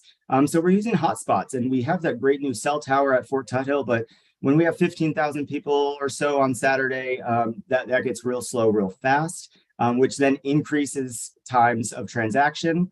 And we also do have no drive options available for people as well. So you don't have to pay for parking. In fact, a lot of our marketing when we do radio, social media is about utilizing the free shuttle for Mountain Line or using the foot trails. We do have a group that acts as our parking attendants, and we will continue and hopefully grow that number of people that would be helping observe the parking areas, report on available spaces, and quickly and efficiently move cars into them so there's a constant flow of traffic. The iPads that we use for credit card processing have a great, however, again, we do run into some connectivity issues, especially when there's a large number at the fair. And there can be delays caused because of that. And yeah, I think, that pretty much explains on-site process. This is an actual cheat sheet that we created for our staff for the 2022 fair. So all of our amenities are still open. If you want to use the bike park or disc golf, you pay the $5 parking fee, but then you can go do one of those amenities. Also on site, we have Luke Air Force Base. So we collect the parking permits that they give to their guests. We have our public campground open, Flagstaff Extreme. We have wristbands for 4-H exhibitors and Schools Day. So there's a lot of different credentials at play here. And with our proposed change, we believe that we will be able to very much simplify this process, being able to move people quickly into the appropriate places efficiently. There would still be a brief touch point, but it wouldn't be nearly the length of time that we are having when we transact and or redeem a ticket. This is a parking map that we utilize for the fair. Again, this is the actual one that we utilize. Really what I wanted to point out just very briefly is the transaction points. So we do have people put out here by the Purple Sage entrance. And then the other point of fee collection and transaction is over here, right by the, the fork in the road here, so that we can get people in the right parking spaces.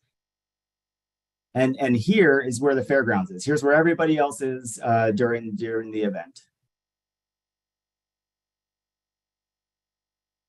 Another slide I'm going to just touch on briefly, and that's just to show you the thought that goes into the flow traffic, especially as it relates to having a dedicated area for emergency services and NAPTA, the Mountain Line bus. A lot of thought goes into the circulation and traffic at the Coconino County Fair. And Purple Sage is underutilized at the moment, but we recognize there will be changes to that area in the very near future.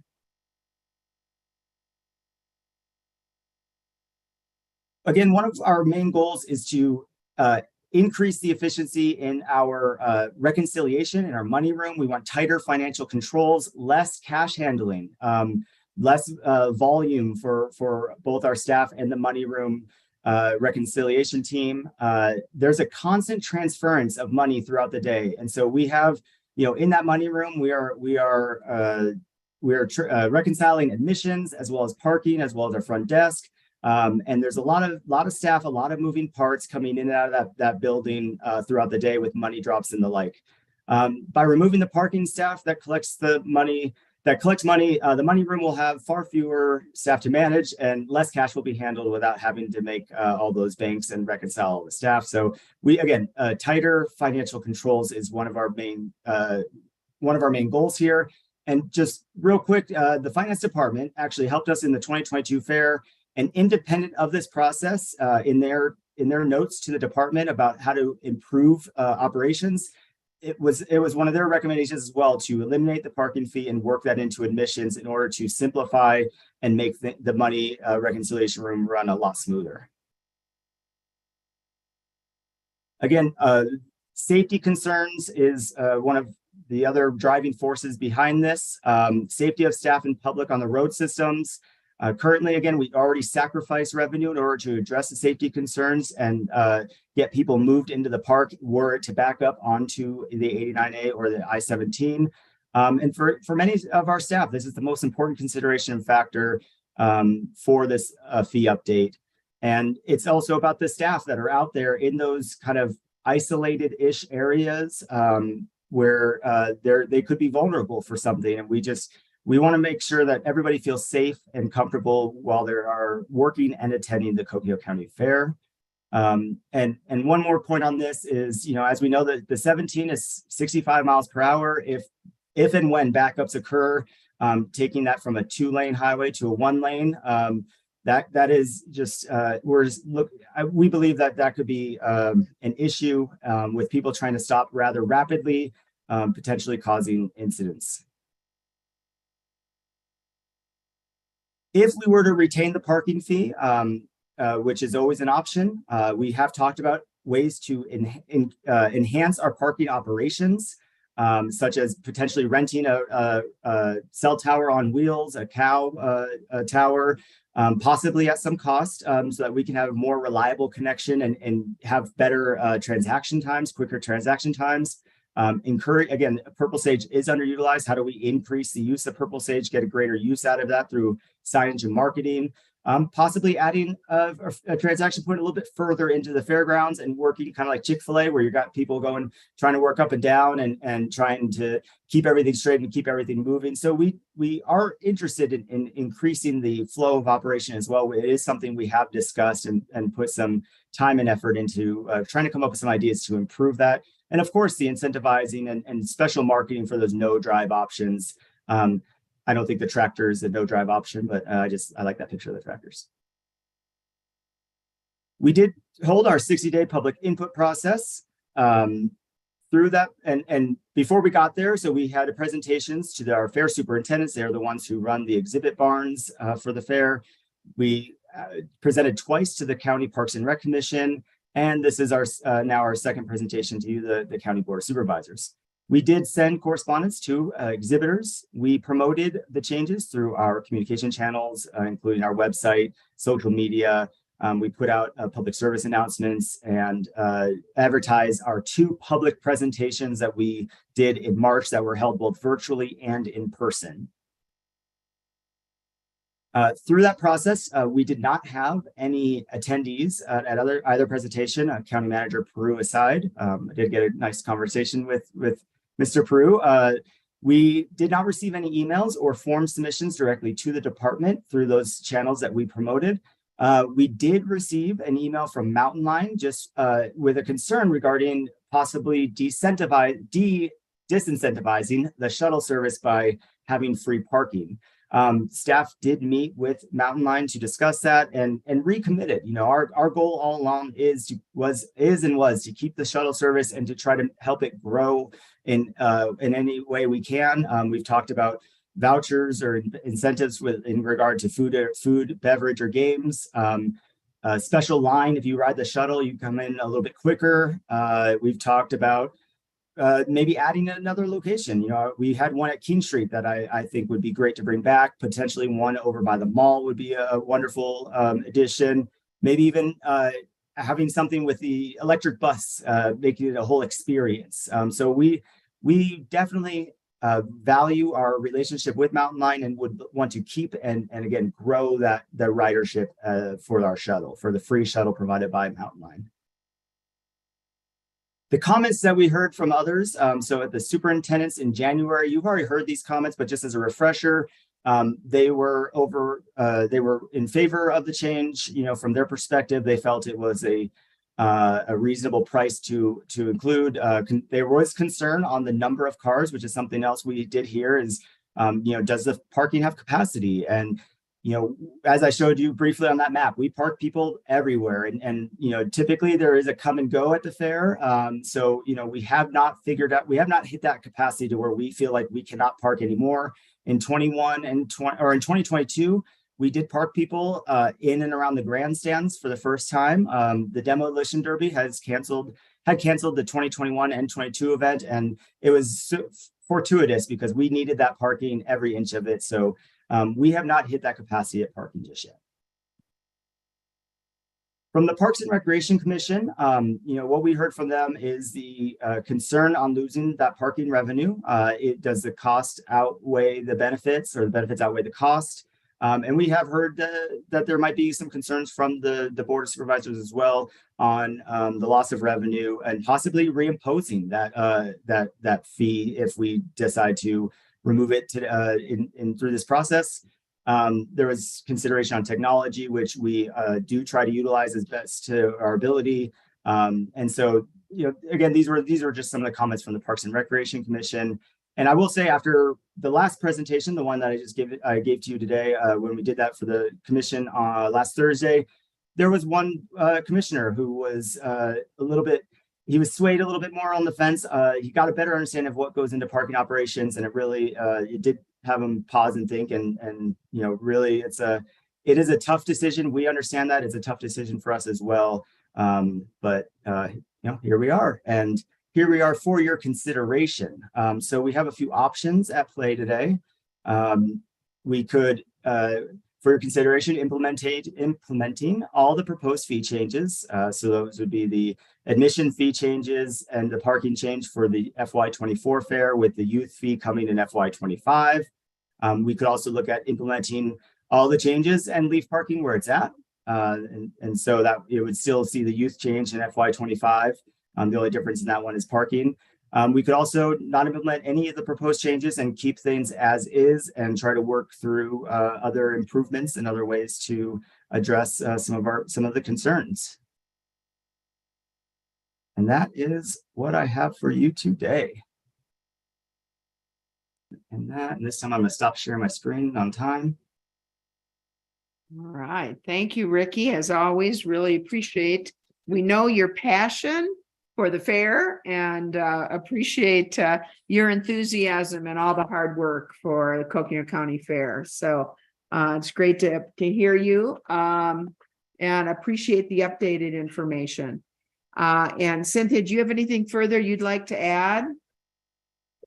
No, I would just add that we're both here ready to answer any questions that you might have as you consider this, the options that Ricky has put out this evening.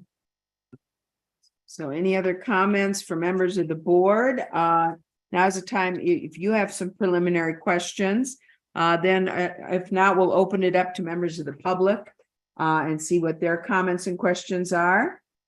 So any other comments or questions from the board? Madam Chair, I'd wait until public comments. Very good. Thank you, Supervisor Ryan. I have some comments as well, and I'm going to wait as well. So any comments, though, or questions that you might have initially before we open it to public hearing? Doesn't look like it. Thank you, Supervisor Fowler. Seeing none, then at this point, members of the public, you've had an opportunity to review the information and PowerPoint that was presented by Cynthia Nemeth and Ricky Conway, and go through some of their recommendations and considerations and options with regards to fair fees. This has been noticed as a public hearing, and hopefully we will hear from members of the public. Now is the time. I'm going to open the public hearing, and I'm going to ask Lindsay Daly, our clerk of the board, to explain to members of the community how you can join us for this public hearing. So Lindsay, please. Thank you, Chair Horstman. At this time, if you would like to participate and provide a comment during this public hearing, you can hit the raise hand icon that looks like a hand if you hover towards the bottom of your screen. If you click on that, that will raise your hand and notify us that you would like to speak. If you've joined the meeting by telephone, you can hit *9, and that will raise your hand and notify us that you would like to speak. All right, members of the public, now is your time. We're going to ask that you keep your comments to 3 minutes, and that, of course, this is a public hearing, so we ask that you be respectful. So with that, now is the time to hear from you, members of the public. Let's talk about fair fees.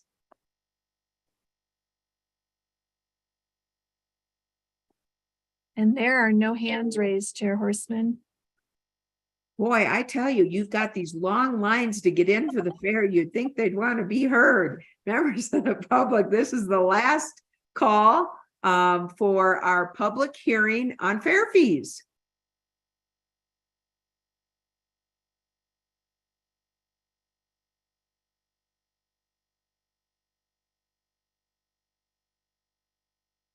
I'm just checking my email too to make sure nothing's come in. There are no hands raised and I have not received any emails.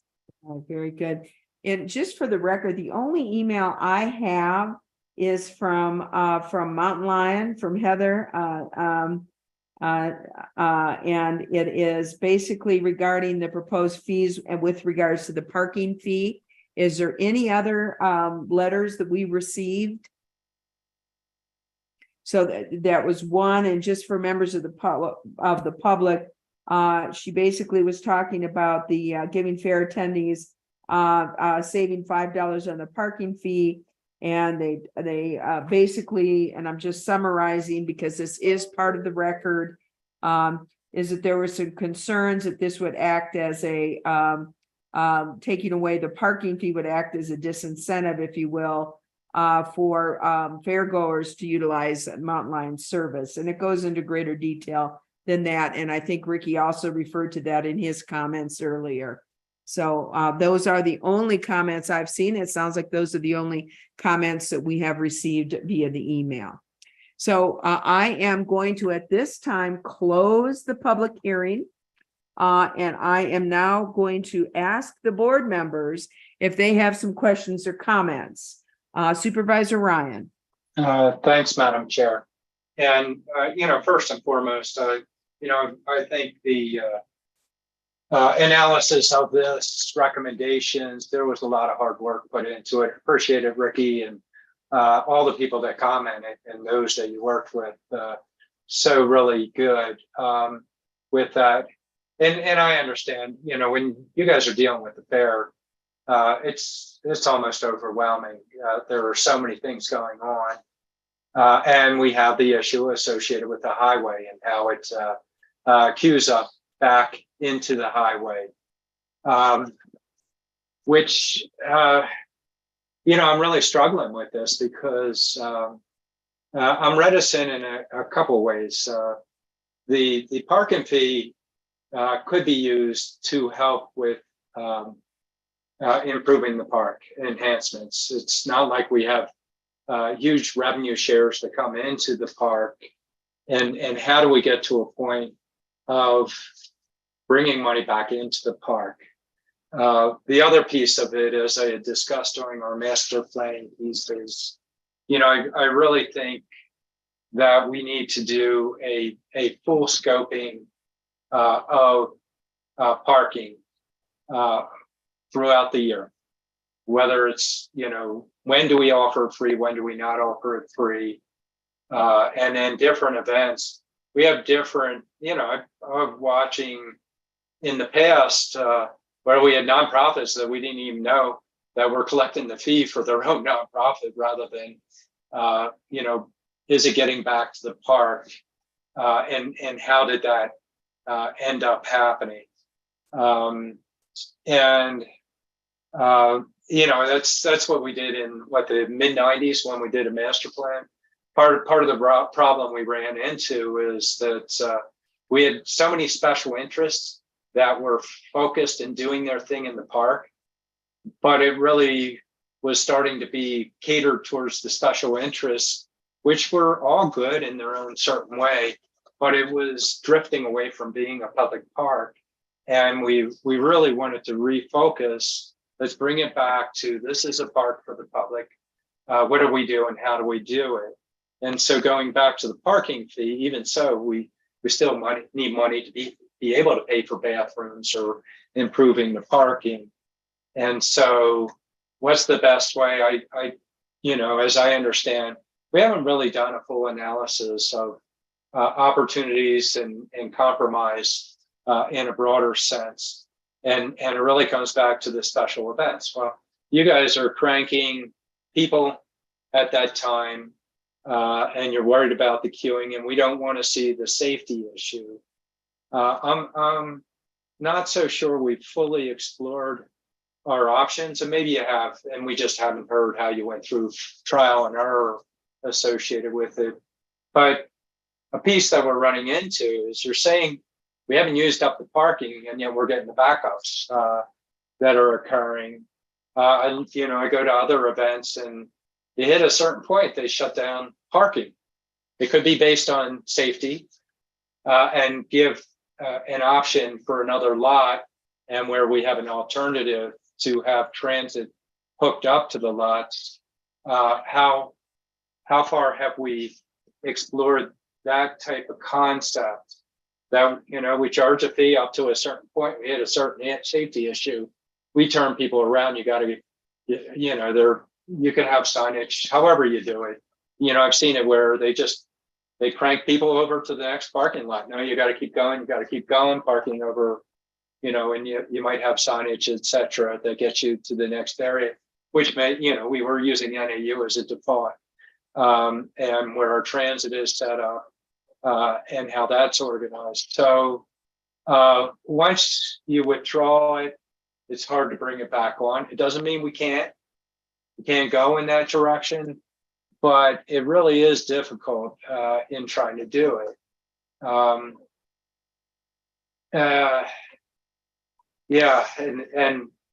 If anybody would suggest the idea, they voluntarily give money.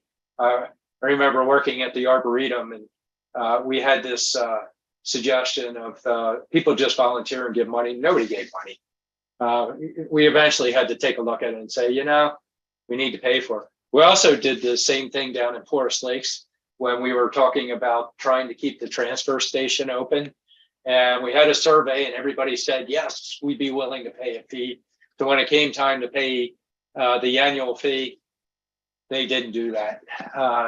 It was a volunteer-based fee, and it didn't work. And we did eventually shut down the transfer station because we couldn't continue to operate that transfer station.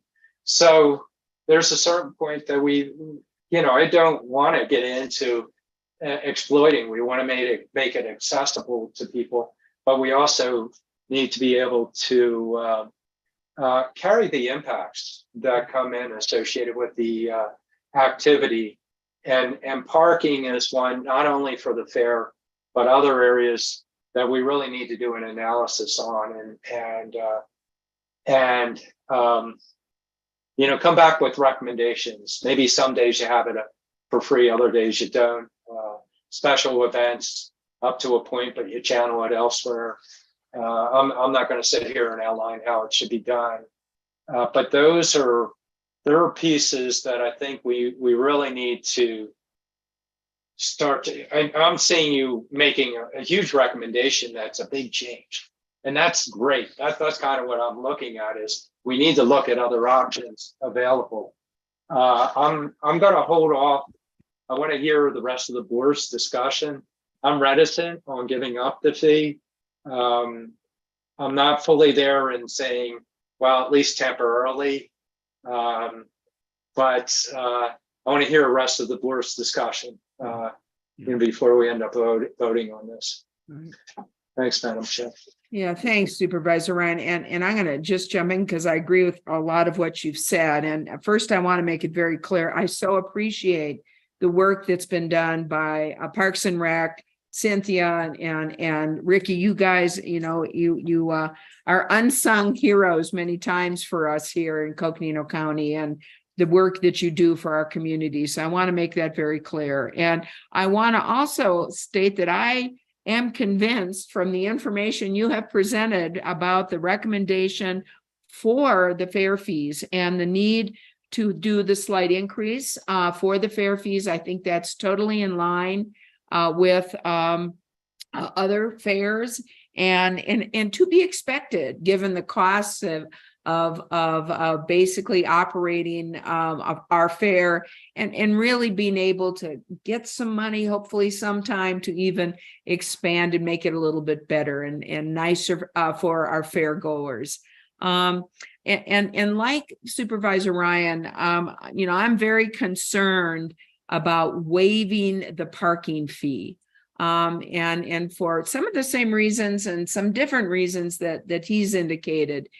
Some of the same reasons are, once you've done away with it, it's really hard to bring it back. And I think that we are going to just, as we grow, as Coconino County grows, and as the fair gets more and more people in attendance, the costs are also going to continue to rise, and the needs for additional revenue are going to continue to rise. Parking is just a fee that you pay. It's pretty accepted by members of the public to pay a parking fee. And so, you know, I really don't want to get in the situation of giving it up, but I have some other ideas on that. I also think that it does bring the wrong message to the public. And, you know, from what I understand from Supervisor Ryan and others that have been on the board and been part of the county for much longer than I have, you know, they talk about the reason originally was as a, if you will, to incentivize carpooling, to incentivize the use of mountain line or bus transportation, to incentivize alternative travel, your bicycle, walking, whatever it takes. And I think that this kind of sends the wrong message. And I believe that really is the gist of the letter from Mountain Lion. And I have to say, you know, I agree with that. But I also am not deaf and to the concerns that you've all raised about the safety of this. And I think there are ways that we can increase safety and the parking and make it a little bit more expeditious and make it a little bit easier, and even possibly incentivize in an even greater way, incentivize taking alternative modes of modality to get to the fair. And some examples. Whenever I love baseball, and I went to the spring baseball, and you could not get a parking with cash. 100%, it was through card. And I know a lot of your concerns were carrying cash, having to have banks on site, having to get out there, and the whole idea of carrying money. I agree with you 100%.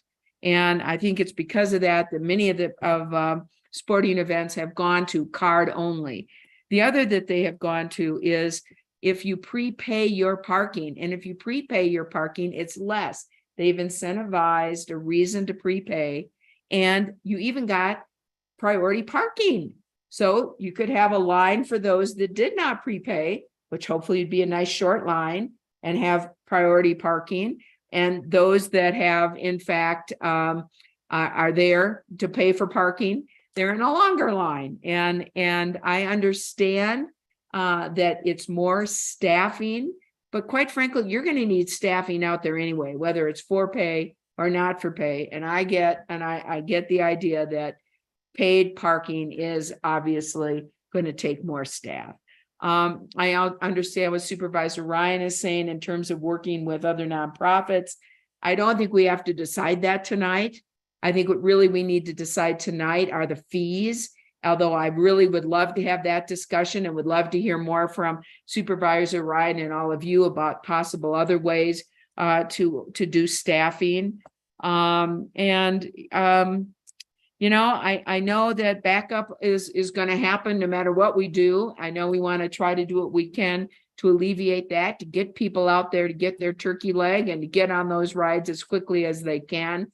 And I'm all for that as well. But I have also talked with my two supervisors from District 1, and they share my concerns with regards to doing away with parking. And, you know, I'm just, boy, I can tell you 99% of the time I'm with you all, and I'm gung-ho in support of moving forward here on the great plans that Parks and Rec come up with. But I just can't be on board with the giving up the parking fee. And I'd really like us to look at other options. So it's probably a long-winded way to say, like everything but that. So that's how I would summarize it. Others?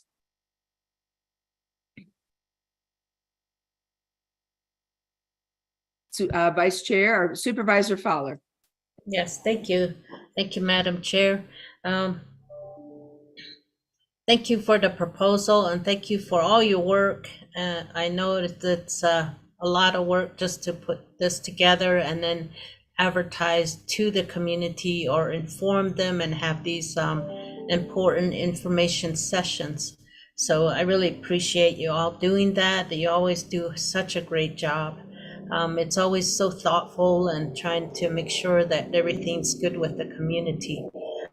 I just want the public comments though. You had sent them out and there were no comments that came back. I just wonder where they were placed. I know you all know the community and where to place it. However, I'm just, I would have thought that there were some kind of comments from the public that do come, like from senior centers and the youth. I don't know if we have youth days, but I think those are important.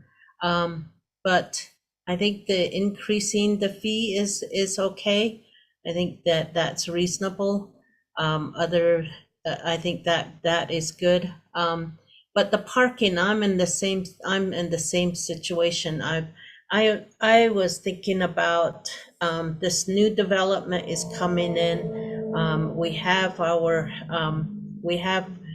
the way we thought of Fort Tuthill in the past and the way we envisioned it is going to change in the future now. We are at an unknown place, and we have one route going into Fort Tuthill, and it loops around. I just keep wondering, is there another route that we can bring in that it can go out in a different direction? You know, those just wondering. I'm sure we're closed in, but is there a way to do a more of a broader outside of Fort Tuthill to really look at that? Because I think in the future, that is what we're going to be moving towards, just because of the huge development that's coming in, population growth, and just wondering how that might work out, or maybe you already explored that. But I'm just thinking right now, I think it's too soon to make a decision like this, especially with some. I think it can be explored some more so that we can make a decision on. We make sure that we looked at every aspects and everything that we haven't looked at yet. So I echo the chair and Supervisor Ryan's just what they observe, and I'm just not there right now. I just want to be careful that, and I just keep thinking there's a more of a, we have to change, we have to look at the way we have looked at Fort Hill before. It's changed. It's changing now. So thank you. Thank you, Madam Chair. Thank you, Supervisor Fowler. Vice Chair Vasquez. Yes, thank you. Thank you for the presentation and all the hard work that's gone in to make these calculations. I'm okay with the fee changes but the parking, I'm kind of torn. I like the idea of being able to provide free parking. I think that would be, considering the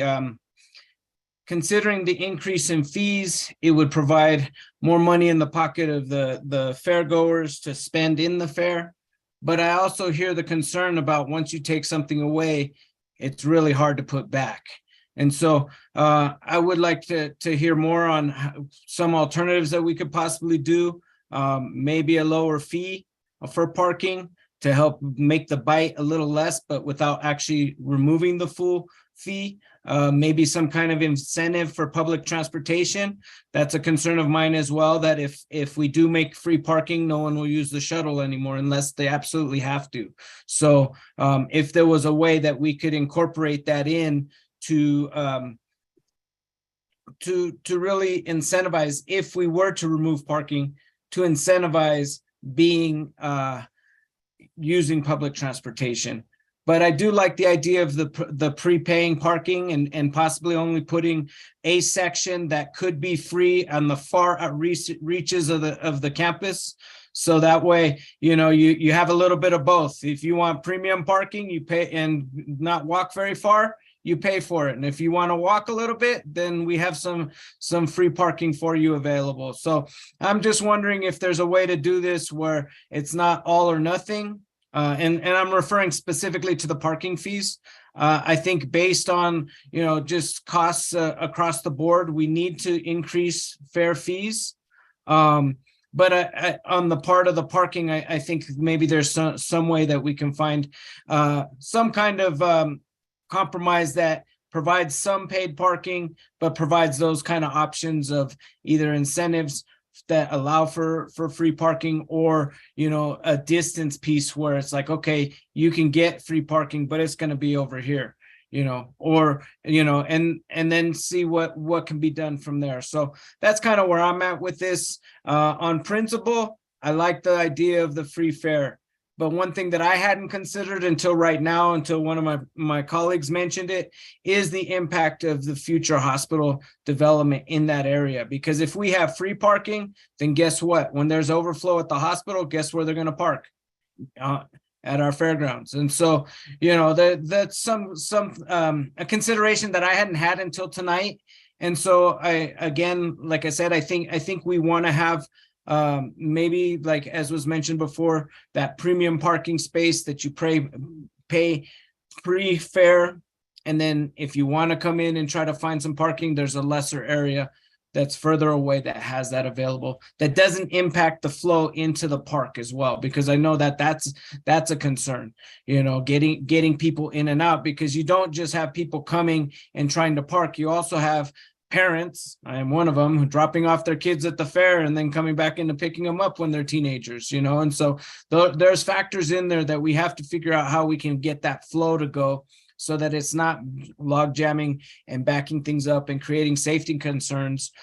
Because if this development that the hospital is proposing goes through, those safety concerns are just gonna become magnified as more people are coming into space and as that area grows with development. So that's where I'm at right now. Thank you. Thank you very much. I believe we have not heard from Supervisor Begay. Supervisor Begay. Madam Chair. Yes. Can you hear me? Yes, Okay. we hear you great. Okay, I just want to say, I want to thank Ricky and others like Cynthia that have, provided this plan to us, proposal, I guess is what it is, regarding certain aspects of the fair initiatives that's going to be happening. So it's a job well done, and I appreciate, all the hard work that they put into this effort. I just feel that I do agree with the parking fee. The fees to be increased, as far as what's been stated and presented to us as a board. I feel at some point in time we have to do that, and to make sure that we do have the improvements that are there that we need to get done is done. And one area that I really would like to have to be reconsidered is the veterans portion of their fees. I think that veteran fees, should maybe be less than what the amounts are shown on there. We're here because of them, and they went out and they protected us in a lot of ways, and and I think that we should at least give them some slack in admission to the fairgrounds or for the events that are going to be happening. So that's the only area that I feel that that we might have to look at again. Otherwise, I am for the increase in the fare fees. As far as the parking fees, I think we have to do something with that as far as still keep that going, because I feel that again, for the improvements that we need to do, plans to get the fairgrounds to a condition where, our fairgoers are, okay with the services, and even as far as the buildings that are there that, that they're going to be going into. So, and probably the rodeo arena and other areas too. So I just want to say that I think, parking fees is a must in some way. If we take it out, then we're going to have a hard time, trying to reinstate the parking fees at some point in time. So that's my feeling. Yeah, we need to explore how to incentivize and more efforts as we move on, and all the comments as all commented by the previous board members, and I also agree with those as far as looking at those in that area. And of course, NAH is going to be coming in, and we're going to have a real hard time in getting parking, people going in and out of the lots there. And we really need to find out us with other ways, so this is something that should be in the plan as far as for the next year. As maybe there's going to be some kind of developments going up by NAH. So thank you so much. Thank you, Supervisor Begay. Any other comments from board members? Madam Chair. Supervisor Ryan. Just a thought that I have. Seems like with the exception of the parking fee, there's consistency on parking fee, but it might make sense just to allow staff a little bit more time to explore alternatives, bring back the parking fee at a future time, separate that out, and go forward with the other recommended fees that they have. It gives them time to look at it from a functional standpoint, and hearing the board.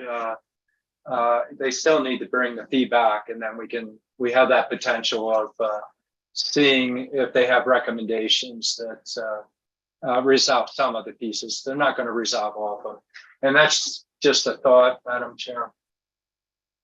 And let me ask maybe a county manager or the legal on that, because I know this is the public hearing on this.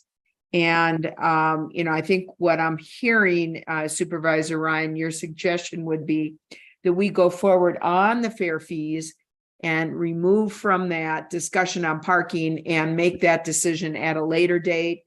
Correct. And if that's the case, my guess, although I'd want to hear how we can do that. Would we, obviously maybe have to go through another hearing process? I mean, how would we do that? Madam Chair, I believe, and again, the staff position and county attorney may have a different position, but that you're posted for fair fees. And so I do believe, at least in my estimation, that you can separate certain fees and bring those fees back for reconsideration. But again, I believe that we can take it as Supervisor Ryan has proposed. I'll defer to. So I understand we can do that, but does that mean we have to have a new hearing? A new public hearing? Chair Horstman, supervisors, I would say that no, the statutes would not require another hearing. So you would simply, vote on the admission fees today, but not the parking fees. And then parking fees could be placed on a future agenda, but it would not require putting it on the agenda again, because they're not being done by ordinance, like other items where we've had to repost. It would be the difference. So we could continue that for a later date and for further review. Yes, that is correct. Okay, that makes sense. That portion of the fee. Yeah, that makes sense. Madam Chair, members of the board, I'm sorry to overcomplicate the issue, but if we do not move forward with parking fees this evening, would the parking fees then remain as they currently exist? Yeah. Going forward, and then we could at a later date we could further explore that, and then potentially come back in a later date after those fees are revisited. I mean, that would be one option, I guess. If we didn't take any action, then it would stay as is what my guess would be. Andy, and by the way, some of this is not something I think we, the board, need to make a decision on. Like, for example, I think that we could ask that the Parks and Rec develop, we could make a decision with regards to how much parking is going to cost, right? How they then implement that. I'm more than happy to have a discussion on that because we all have great ideas, it sounds like. But I think that we could leave it up to Parks and Rec to say, you know what, we cannot have, all this money on site and be running around and have mini banks all over to do parking. We're going to do this 100% credit card. I mean, maybe I'm wrong, County Manager, but I don't think No, that's a decision. Madam Chair, and those are details the staff will work on and bring back to you. Yeah. Because cash handling, internal controls, there are a lot of pieces to the fair experience. Right. Parking and collection of that is Right. one. So so again, with your action tonight, we will take back the issue of the parking fees and provide some analysis, some options, and come back to you with the recommendation that you asked. That's great. And, I would love to see an incentive program with regards to this. And, I think the free parking is you take the bus. I think it'd be very difficult to say, oh, free parking, first come, first serve. That'd go over real well. But I think you can incentivize it to really, you have, more than 4 people in your car. Assuming the car is not a 2-seater, but if you have 4 people in your car, you may get, $2 off. I think there are certainly ways to incentivize it. What do the other board members think about that? Just going forward on the admission fees and holding off on parking? Yeah, Vice Chair. I'm okay with it going forward with the admission fees, but the parking, and this is the question that I had for Parks and Recs, in order to be ready for the fair, when would you need the decision on parking fees for this fair? Like where's the time where your timeline ahead of the fair that you need to know so that way you can make your logistical plans to get ready for the fair? And I don't need an exact date, but just, a rough date a rough timeline. So that way we know that if we make this decision, we move on, that we know if we don't make this decision by say August, fees are going same as the way they are and we're not adjusting anything, or some adjustments can be made. But you need to know from us by this time when those adjustments could be made. That is a Cynthia and Ricky question or answer. I have an answer if that's all right. Supervisor Vasquez and board, we would need to know no later than June, let's say. So we start our early bird promotion and tickets on sale beginning July 1. So we would need at least June to make that decision. Great, thank you. Appreciate it. Other than that, I'm good with revisiting parking fees before June, but raising up, fair admission has been proposed. Thanks, Vice Chair. Others? Madam Chair? Yes, Madam Supervisor Chair? Begay? Uh-huh. I really would like to, I'm all for moving it forward, but I really would like the board to consider the veterans that I'm asking it for. To make it maybe $5 instead of $6 and $8. I'm sorry, Supervisor Begay. So are you proposing we take action on, you would like to take action on the actual dollar amount for parking tonight? Or are you okay with having that come back? No, I'm okay with the parking. It's just that the veteran fees, I had mentioned that earlier, if we can bring that down to $5. The admission for the veterans, I'm sorry. Yes. Any other comments, members of the board? Yes, Supervisor Ryan, are you ready to make a motion? Well, actually, Madam Chair, the question associated with the veterans, I'm okay with that. If we're offering the veteran, we have whatever method our guys are using, they have a way of working on that. I'm okay with, we have a lot of veterans that have done something very special for our country out there. And we have that potential of modifying the fees as we, if we raised them higher, that would be a different question. But in this case, I'm okay with that concept. Okay, any other questions, comments? Yeah, I'm okay with that concept, although I am curious that what is the projected difference that we're talking about? Like, with in terms of we're raising for veterans from 5 to 6 or from 6 to 8. I'm not sure, I don't have it in front of me, but how many veterans are we anticipating in? I'm just trying to quantify what that looks like, and I'm supportive of it, of giving that extra support to veterans, but I would like to know what kind of quantify what kind of impact that would be to revenue coming in. And Madam Chair, Ricky has that information. Can you show the fees again?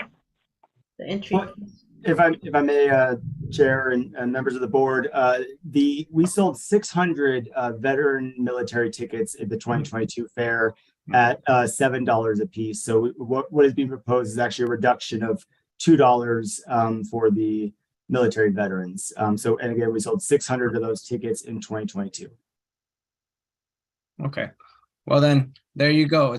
We're actually giving more of a discount with this new fee structure, and so I would support such a move.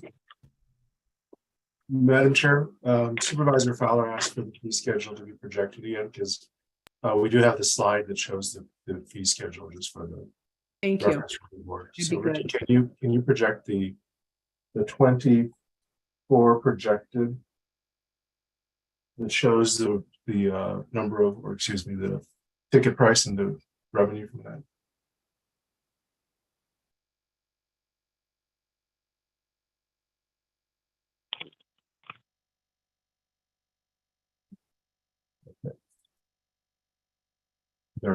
Okay, so there you see that one. So it would appear that for military veterans, it would go from 7 to 8 is what, oh, I'm sorry, is that right? It's from 7 to 8, right? Yes. Ricky, can you comment? And the proposed, It's proposed at $7 to $8. and Supervisor Begay, you're proposing to reduce it instead of from 7 to 8, to reduce it from 7 to 5? No. Oh, I'm sorry. 7 to 5, yeah, 7 to 5. And possibly 8 to 6. But it's up to the board, I guess $5. I know that there's no changes in the other areas. As everything's going to be staying the same for the second year. But for 2023, it would be 7 to 5. And I think a lot of this, I think all of us, we want some parking fees of some type. So I'm thinking that would make up that portion of it, some of it. And I don't know, Ricky, if you have any idea what percentage of the ticket sales are to military veterans, military or active military or veterans? So we don't have a percentage. There were 600 of those tickets sold last year at the last year's fair. If we were to change the price to $5, that does, let's see, veterans, $5. It reduces our revenue projection by about $2,000 from what we originally stated. Approximately, assuming all things are the same. Okay.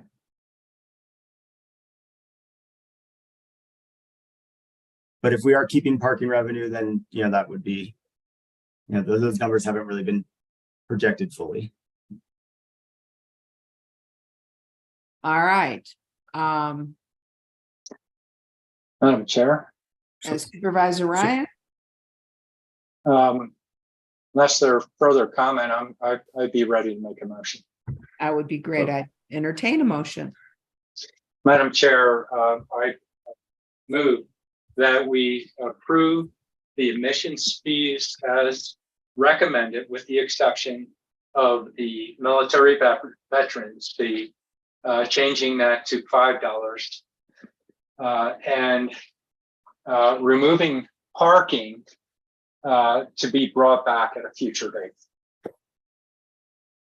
Can I ask for clarification from the moving party just real quick? Does that mean parking stays the same for right now and it'll be brought back for a future date? It's kind of intuitive. Parking is there until we modify. And that's what we have before us, a potential modification. Then we have the motion. Do I have a second? Second. Have a second by Supervisor Begay. All those in favor of the proposed fair admission fees as presented, reducing active military veterans, however, to $5 fee, and withholding any action on parking until a later date. So the parking would remain in effect at the current time. Madam Chair? Yes, Supervisor Fowler. We have a motion and a second. We have questions. You just said active military. So are we talking military or active military? Military or veterans? Correct.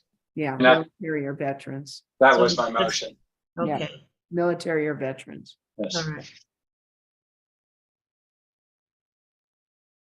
Okay, we have a motion. We have a second. Any questions of the board? Then all those in favor of the motion, please signify by saying aye. Aye. Aye. Any opposed? Any abstentions? It is unanimous. All right. Thank you for your hard work. Really appreciate it. And we look forward to further discussions on the parking issue. Thank you, Madam Chair, members of the board, county leadership. Thank you so much for your time today.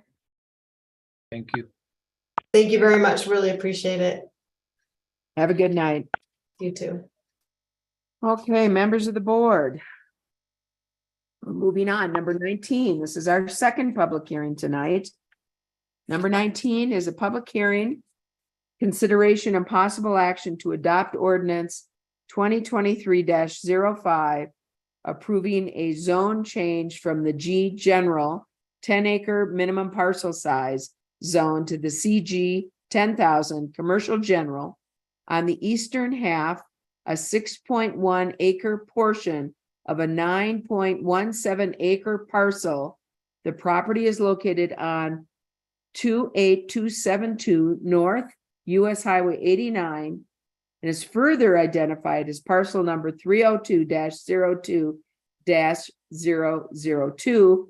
The applicant is Shelley Smithson of Flagstaff, and many of us probably remember this property as the old Antelope Hills property. And as I understand it, this is right along between District 2 and District 4. And I do understand that this currently is in District 2. So with that, I understand we have community development that is here. Jay Chrisselman will take us through and present on this. And then we'll open it up for board questions or comments, and then open it up to the public for public comment, and then close the public hearing. The board will have an opportunity for questions and comments, and we'll take a vote. Have a motion and a vote, just like we did previously. So with that, I'd like to turn this over to, looks like Jay Chrisselman. Madam Chair and Supervisors, good evening. Jay Christelman, Community Development. Thank you for the introduction. This is, as you mentioned, a zone change request for Grand Canyon Oasis. And you described the location perfectly. Thank you. The property owner is Grand Canyon Oasis LLC right here in Flagstaff. The applicant is Miss Shelley Smithson, who is with us this evening. Her location, of course, is here in Flagstaff. The property location, as you mentioned, is about 14 miles south of Gray Mountain on US Highway 89. And thank you for clarifying the district, Madam Chair. I do appreciate that. The line does go right by there. The parcel size is just a little over 9 acres. It's currently split zoned with 3 acres of commercial general in the front and 6 acres of G zone in the back. And we'll show that in the location map here in a second. And the request today is to rezone the G zone portion of the parcel to CG 10,000 to match the front third or so of the parcel. So here's that parcel viewer map. You can see the red. You see my cursor okay? Yes, we see it great. Okay, great. Thank you. So the red is the CG, commercial general 10,000 square foot minimum, and the white is the general piece. And this parcel across the highway is not associated with this one, but you can see it has the same split zoning. And it's surrounded, of course, by Wapaki National Monument, State Trust, and Coconino National Forest. So there's no residential property adjacent to it. Here's an aerial photo of the location. So the northern building is the historic trading post, and the southern building is that historic motel. There is some infrastructure along the CG portion right now. This is the demarcation line between the commercial general and the G. You can also see some existing infrastructure in the way of drives and some spaces, and that's because this property was a legal non-conforming parcel for many, many years, probably 45, if not more. Actually, we know it's more. It was 1957, I think, is what our records found for the historic structures. And this was used as an RV park for many, many years, but several years ago, the property fell into disarray and lost its non-conforming status. So that's why the applicant is here this evening to request the zone change. Here are some photos current of the historic trading post. I might add that these signs can remain. The applicant has been very diligent, and they had a Board of Adjustment hearing a while back to allow for these signs to remain because they're currently both taller and larger than what our current zoning ordinance would allow. Of course, this was all built long before our zoning code was established. Here is the historic motel right next door. Now, there are currently 6 full hookup RV spaces on the site that are behind the historic motel and the trading post. And those are allowed administratively because they are located on the CG 10,000 piece of property, which allows for RV use and RV parks. The the request for this evening, in addition to those 6 RV spots that have already been administratively approved, the applicant is requesting 14 additional full hookup RV spaces, some immediately and others proposed down the road. They show open space, a dog park, and a disc golf area on the site plan in between some of the the RV spaces. And the applicant is requesting 4 additional dry RV spaces with horse corrals to cater to those that might be traveling with horses that want to stay overnight. And those 4 spaces would be in the existing CG 10,000 zone. So that could be approved administratively as well. Now, this is actually pretty neat here. The applicant has been approved for grant funding for a phase 1 environmental assessment of the historic 1957 trading post to see if there's hazardous building supplies or what would need, materials or what would be needed to remediate the property to bring it up to a health standard. And if that occurs, that would be used for a gift shop, limited food and drink sales, and a lounge area for their guests. Here's the proposed site plan. So again, here's that demarcation line here that splits the CG 10,000, which is this piece, from the G zone, which is over here. So those purplish spaces are the 6 RV spots with full hookups that have already been approved. The 4 boondocking RV spots with horse corrals would be proposed right here, again, already in the CG 10,000 location. And here are the additional spots that they're requesting. There's 9 that are in green. Those are future RV spaces. And there's 5 here that are proposed to be immediately constructed if this project is approved. And here's the disc golf down here, dog park, and an open space track. This is a wastewater expansion area. Any questions on the site plan before I continue? Members of the board, any questions on the site plan? Please continue, Jay. Thank you.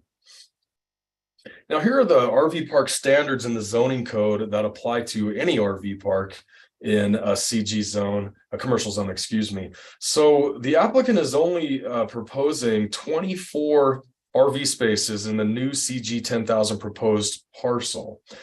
The zoning code allows them to have 108 based on the size of the parcel, but they're only limiting their proposal to 24, which is a condition of approval. So it's a rather intimate RV park. If that's the correct term.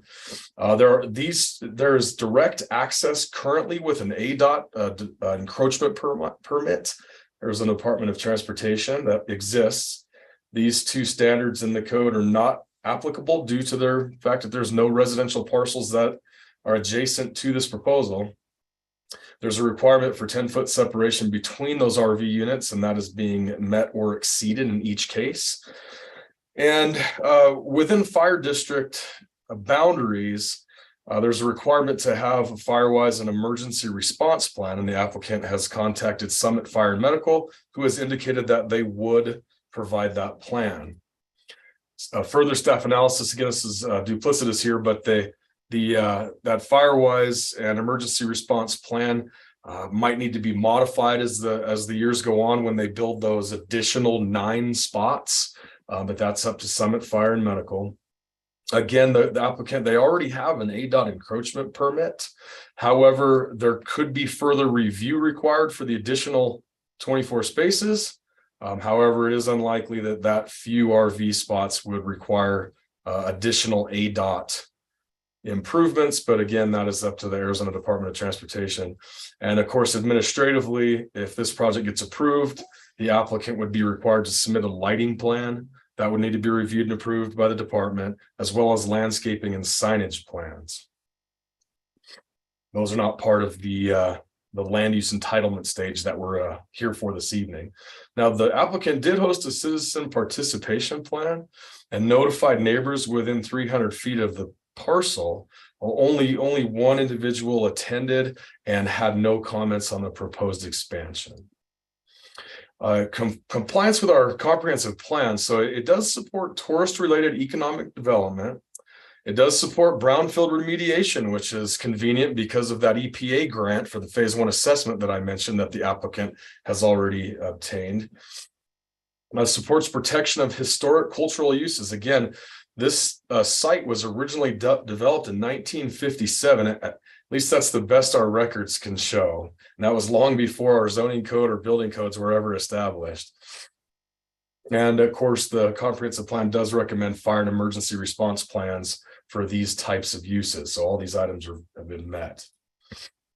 The required for findings for a zone change is that the change is consistent with the goals, objectives, and policies of the comprehensive plan and the zoning ordinance, and that the change will not be detrimental to the public health, safety, comfort, convenience, and welfare, and that the change will not adversely affect the established character of the surrounding neighborhood nor be detrimental to adjacent properties. Again, this use in the G zone parcel was legal non-conforming for many years until they lost that designation due to inactivity on the site. Now, staff and the commission have been able to make all required findings of fact.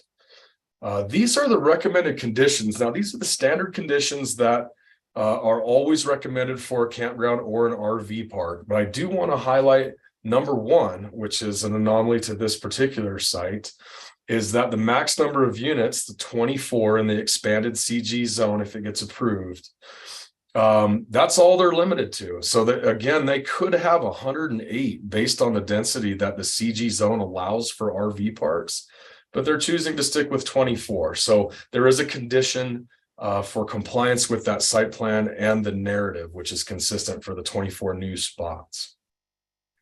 Any questions on the recommended conditions? Again, these are standard with every RV park and campground that gets approved in the county. Any questions, members of the board? Not a question, just a comment. I appreciate knowing the maximum number of units. If they decided down the road that they wanted to increase that number, I know right now the proposal is 24. Would it be another rezoning hearing, or would they be limited? How would that process work? And Madam Chair and Vice Chair Vasquez, that's a great question. I anticipated that coming up. So they could come back to the Planning and Zoning Commission and the Board of Supervisors to amend the conditions of approval for zoning and expand the number. And I do believe that the applicant is aware of that. They are doing this on their own. There's no corporation here, I guess you could say, that's building this RV park. They're doing it on their own as a local family. So I think that indicates why they'd like to start small, but I'm sure the applicant could speak better on my behalf. Okay. Thank you. You're welcome. Any other questions, members of the board? All right, please proceed, Jay. You got it. That's actually it. So if the Board of Supervisors can make the findings, staff and of course the Planning and Zoning Commission does recommend a unanimous approval approving zone change 22-021 with the recommended conditions that we discussed. And with that, I'm happy to take any questions.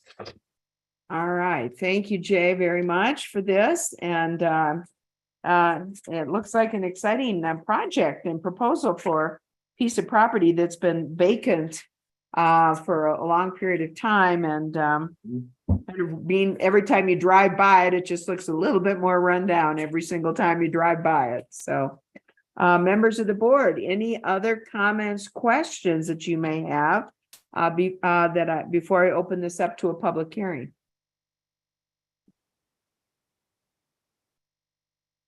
Seeing none. And now would be the time for the Board of Supervisors to open this up for a public hearing. Members of the public, now is the time for you to be heard with regards to this proposal. And if you have any comments or questions, and our clerk, Lindsay Daly, is going to open this up and let you know how you can join us for this public hearing portion of this zone change. So with that, Lindsay, can you explain to the public how they can join us? Yes, thank you, Chair Horstman. If you would like to make a comment, you can hit the raise hand icon that will appear if you hover towards the bottom of your screen. It looks like a hand. You click on that, that will raise your hand and notify us that you would like to speak. If you've joined by telephone, you can hit *9, and that will notify us that you would like to speak. I do see a hand up from the applicant, Shelley Smithson. And I am so sorry. I saw that I didn't refer to her first. And although it's fine to do this as part of the public hearing. So thank you, Ms. Smithson. I really appreciate you appearing with us this afternoon and look forward to hearing from you. So please. Well, hi, thank you for Board of Supervisors for the opportunity to talk tonight. I'm here with my fiance, Adam Cook, who's also a partner in the business. And as Jay said, we are just a family business. We're a local family that lives in Coconino. And we bought this property 2 years ago and have just been working on bringing it up to its former glory. It was a really nice property at one point, and you know, like he said, it's just really had fallen into disrepair, and we've really enjoyed seeing the progress that we're making and looking forward to continuing to grow the project and just bring more people into our area to show them our beautiful area. Yeah, we definitely love the intimate feel. I'm an NAU graduate with a Parks and Recreation degree and a geology minor. I was a guide at Pink Jeep for 6 years as well as a guide manager, and taught trainings, went to the Grand Canyon hiking seminars, and Grand Canyon, so been part of the Grand Canyon Association, just all kinds of stuff. So we have a love of the outdoors, and we definitely have the feel and the want to keep it more of an intimate, open nature experience. Not so much not at all actually well, I guess for lack of a better term, a corporate park where you're slamming in as many people as you can. That's not our goal or focus. We really want to promote the outdoors and the proper use of the outdoors. So yeah, as well as be a successful business. Well, I like your ideas too about having areas for stables for horses and, you know, people traveling through, which you do have a lot of, you know, horse trailers, et cetera, traveling through in that part of 89. So it's a very interesting and very intriguing plan. And any other comments you'd like to make? Otherwise, I'm going to then ask members of the public. Yeah. Yes. Madam Chair, could I ask a question of the applicants? You can ask all the questions you want, Supervisor Ryan. It's a public hearing. Thank you, Madam Chair. And, you know, actually, I'm impressed on the work that's been done with this, but you do have conditions there. And, you know, the example I would use is the ADOT.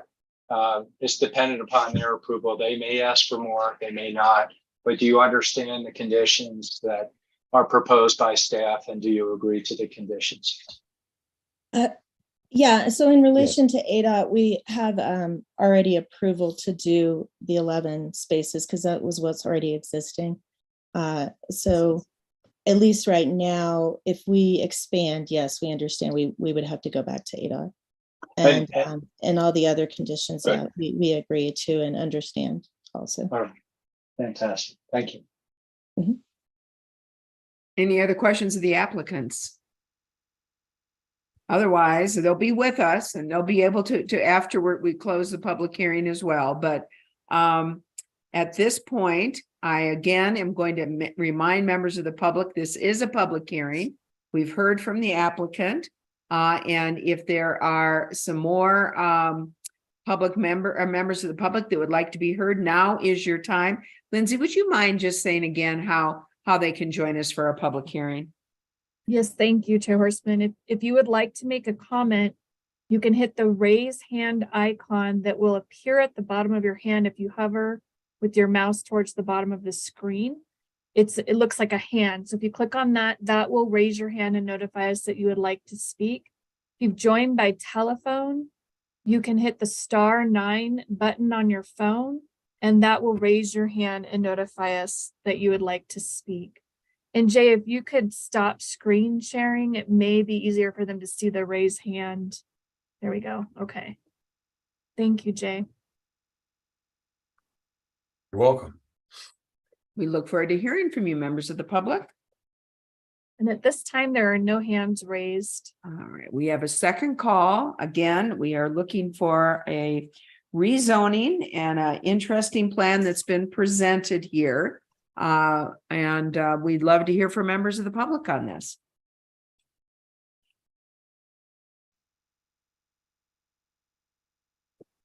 And there are still no hands raised here. Very good. And just for the record, I'm going to close the public hearing at this time. And for the record, I'm going to ask, I have not seen any kind of response or emails or any response to the proposal. Clerk Daly, have you seen anything that has come in on this? No, I've not seen anything come in on this as well. Okay. And Madam Chair, we haven't received anything via email or other written communication or phone calls. Thank you, Jay. And I assume that Vice Chair says it's in his district. He's received nothing either. Is that correct? I have not. Very good. All right. So members of the board, we have heard from the applicant. We have not heard from other members of the public, but I'd like to hear from my colleagues on their thoughts with regards to this proposal and if they have any questions. Supervisor Ryan. Madam Chair, I'll defer to Supervisor and Vice Chair Vasquez in terms of motion and all, but you know, I can say that as I look at this, it's a fantastic proposal. Taking a property, actually part of our comp plan, if it had been non-compliant, you're bringing it into compliance, although that had gone away. It's very consistent with our area or our comprehensive plan on it. Got to compliment you on the work to explore the grant for the environmental to take place with this. I'm seeing a real proactive approach to what you're doing associated with this project. That, you know, you met the fire standards. That's a condition also of potential contract. But from a I don't see where it'll be detrimental to the public health, safety, or comfort or convenience and welfare. If anything, it's a tremendous improvement for what's happening, and you are addressing the safety issues, and I do see it being compatible with the adjacent neighborhood, pretty much the forest and the state trust lands right now. So, as noted by staff, there are adjacent communities. I was just surprised that there was somebody within the 300 feet, or perhaps he came from elsewhere. But you did do the public comment period that staff had mentioned. So I see consistency and can make the findings associated with it, this proposal, and compliment the applicants on what they brought forward. Thank you, Madam Chair. Thank you, Supervisor Ryan. Other comments, questions? Vice Chair Vasquez. Yeah, I just wanted to reiterate what my colleague just said. It's kind of refreshing to get a proposal that doesn't try to maximize space and cram as many units on the land as possible. This seems like it's a project that's going to renovate an area that at one time was a really nice space, and the plan looks like it could go taking it back to that space without oversaturating the land with too many RVs. So I just want to say that I think this looks like a good project. Thank you. Very good. Any Madam other? Chair? Yes, Supervisor Begay. Yes, I feel the same as my colleagues, and I do support this initiative. I think it's something that's good for the community there. Thank you. Thank you, Supervisor Begay. Supervisor Fowler? Yes, I'm really excited about this project. You drive by, I noticed there was activities there, so I'm really excited to know what the plan is, and also to bring life back to Highway 89. So that it's really exciting. As you're driving home, it's really good to stop somewhere and then keep on driving again. So it is really nice, and I really appreciate this project. And I too find all the findings for approval for this project. It's very it's exciting. Thank you. Thank you, Supervisor Fowler. And I'll just echo the comments of my colleagues. This is really wonderful to see the revitalization of this historic site. And quite frankly, it's a site that every time you go by, it becomes in more and more disrepair and vandalism and property damage, et cetera. So to see such an exciting proposal and by family-owned business is just wonderful along 89. So I also make the same findings, the three findings that Supervisor Ryan has basically found. I agree. It is not going to adversely affect the established character of the neighborhood. In fact, I think it'll greatly enhance the surrounding neighborhood and really be a plus. This zoning change will certainly enhance the area and provide needed housing and needed places for rest and stop along the way. So I'm all for it and really love the ideas and really excited to see it unfold. And with that, I'm going to turn this over to Vice Chair Vasquez and see if he's wanted any other statements or if he's ready to make a motion. No, I'm ready to make a motion. I move that we approve the ordinance 2023-05 approving a zone change from the G general 10-acre minimum parcel size zone to the CG-10,000 commercial general for parcel number 302-02-002, a 6.1 acre portion of a 9.17 acre parcel on North US Highway 89. We have a motion by Vice Chair Vasquez. Do we have a second? Second. We have a second by Supervisor Begay. All those in approving the zone change as read, please signify by saying aye. I'm sorry. Madam Chair, looks like Jay has his hand up. I'm sorry. Thank you, Supervisor Fowler. Madam Chair and Supervisor, I'd like to add on behalf of the applicant that some of the spots that they currently are utilizing are actually being rented long-term for employees that are working on the Navajo Nation. So that didn't come up, but I just wanted to share that. Well, I'm glad you did. That's even more reason for this, since housing in this area is certainly at a premium. So thank you for that. We have a motion and a second and a follow-up comment by Jay. Any other follow-up comments or questions or concerns? Hearing none. I'm sorry. We already voted, Madam Chair. Well, we already voted. Did I didn't hear you? No, I think I interrupted before you. We all voted. I don't think I didn't hear. Oh, okay. Yet, so let's do it. All those in favor, say real loudly, aye. Aye. Sorry for the interruption. I'll just mess you up. Sorry, Madam Chair. But I know two supervisors that have horse trailers that might need to stay over before they get home. Well, that's true. And I want to say Shelley Smithson, and please, thank you for joining us. I don't know if you have any closing comments you'd like to make. No, sorry, I cannot break my phone. Just wanted to say thank you very much. And Yes, thank you. Yeah, we look forward to the project continuing on, and come out and visit us anytime and bring your horse trailers. Yeah.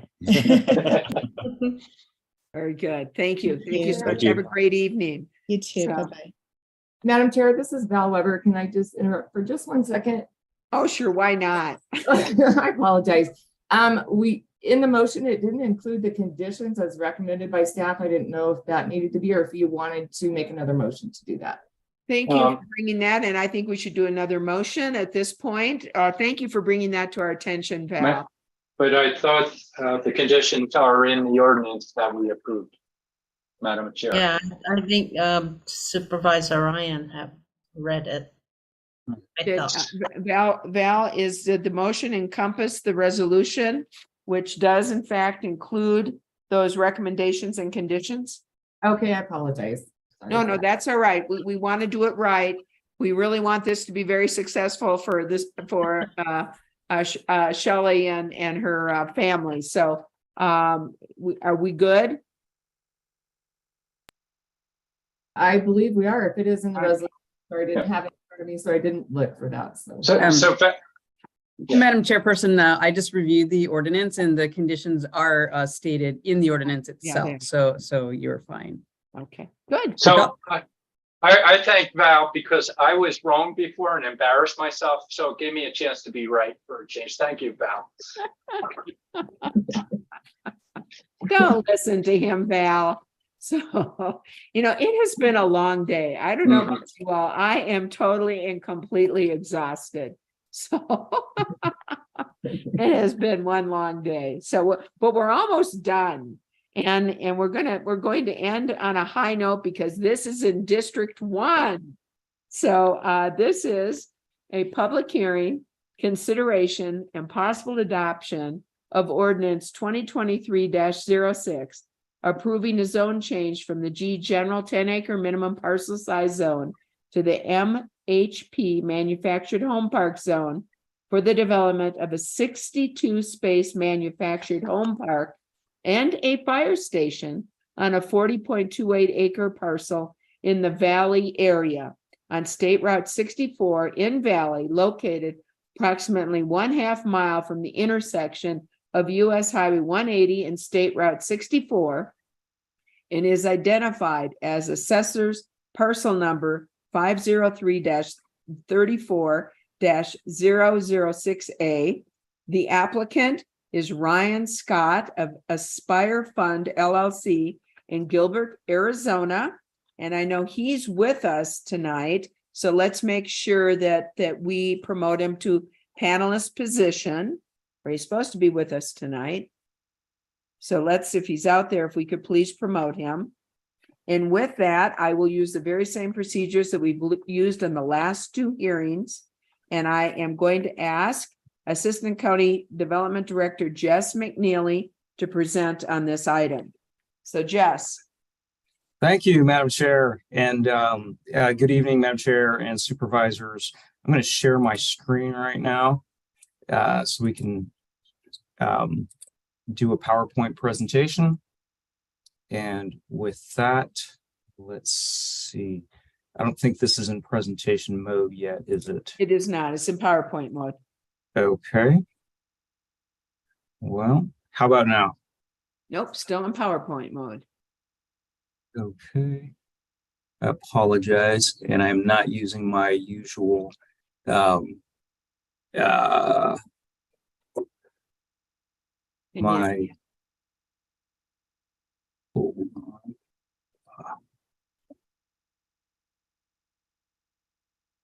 And Jess, if you just go up in that orange bar, scroll over to the left, and there's that kind of TV looking thing with the arrow in it.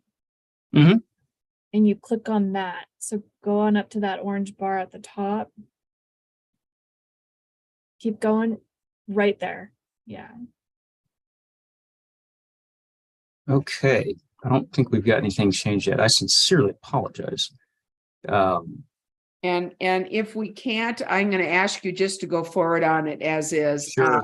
It'll be harder for us to see the maps, but I think we're all exhausted. So can you We've got you worn down. Okay, 1 second.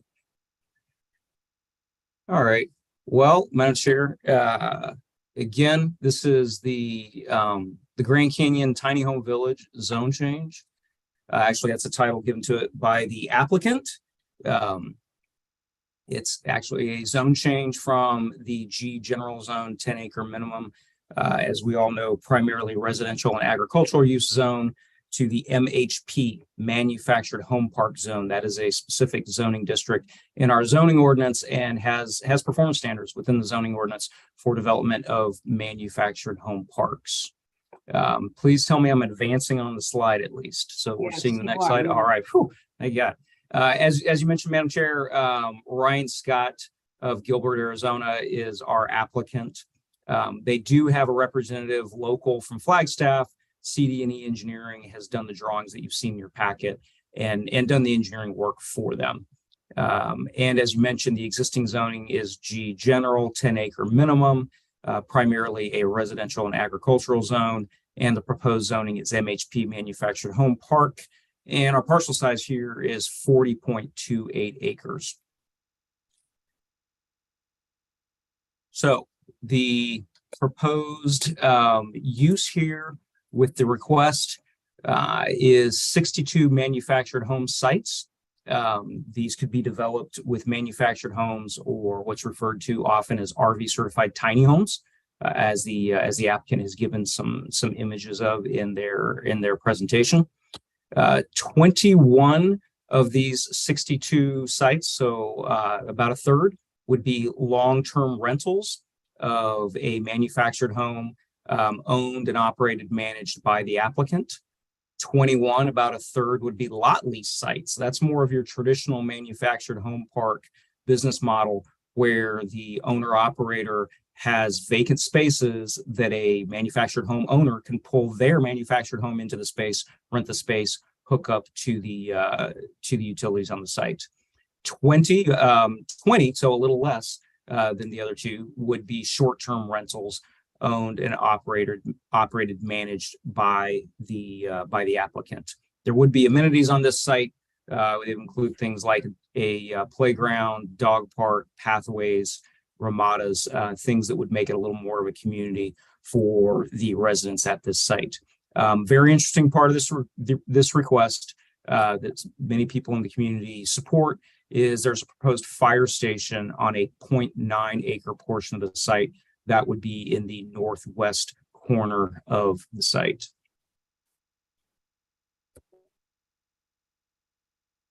This is a vicinity map of the area. And are you seeing my cursor when I move it? Yes, we are.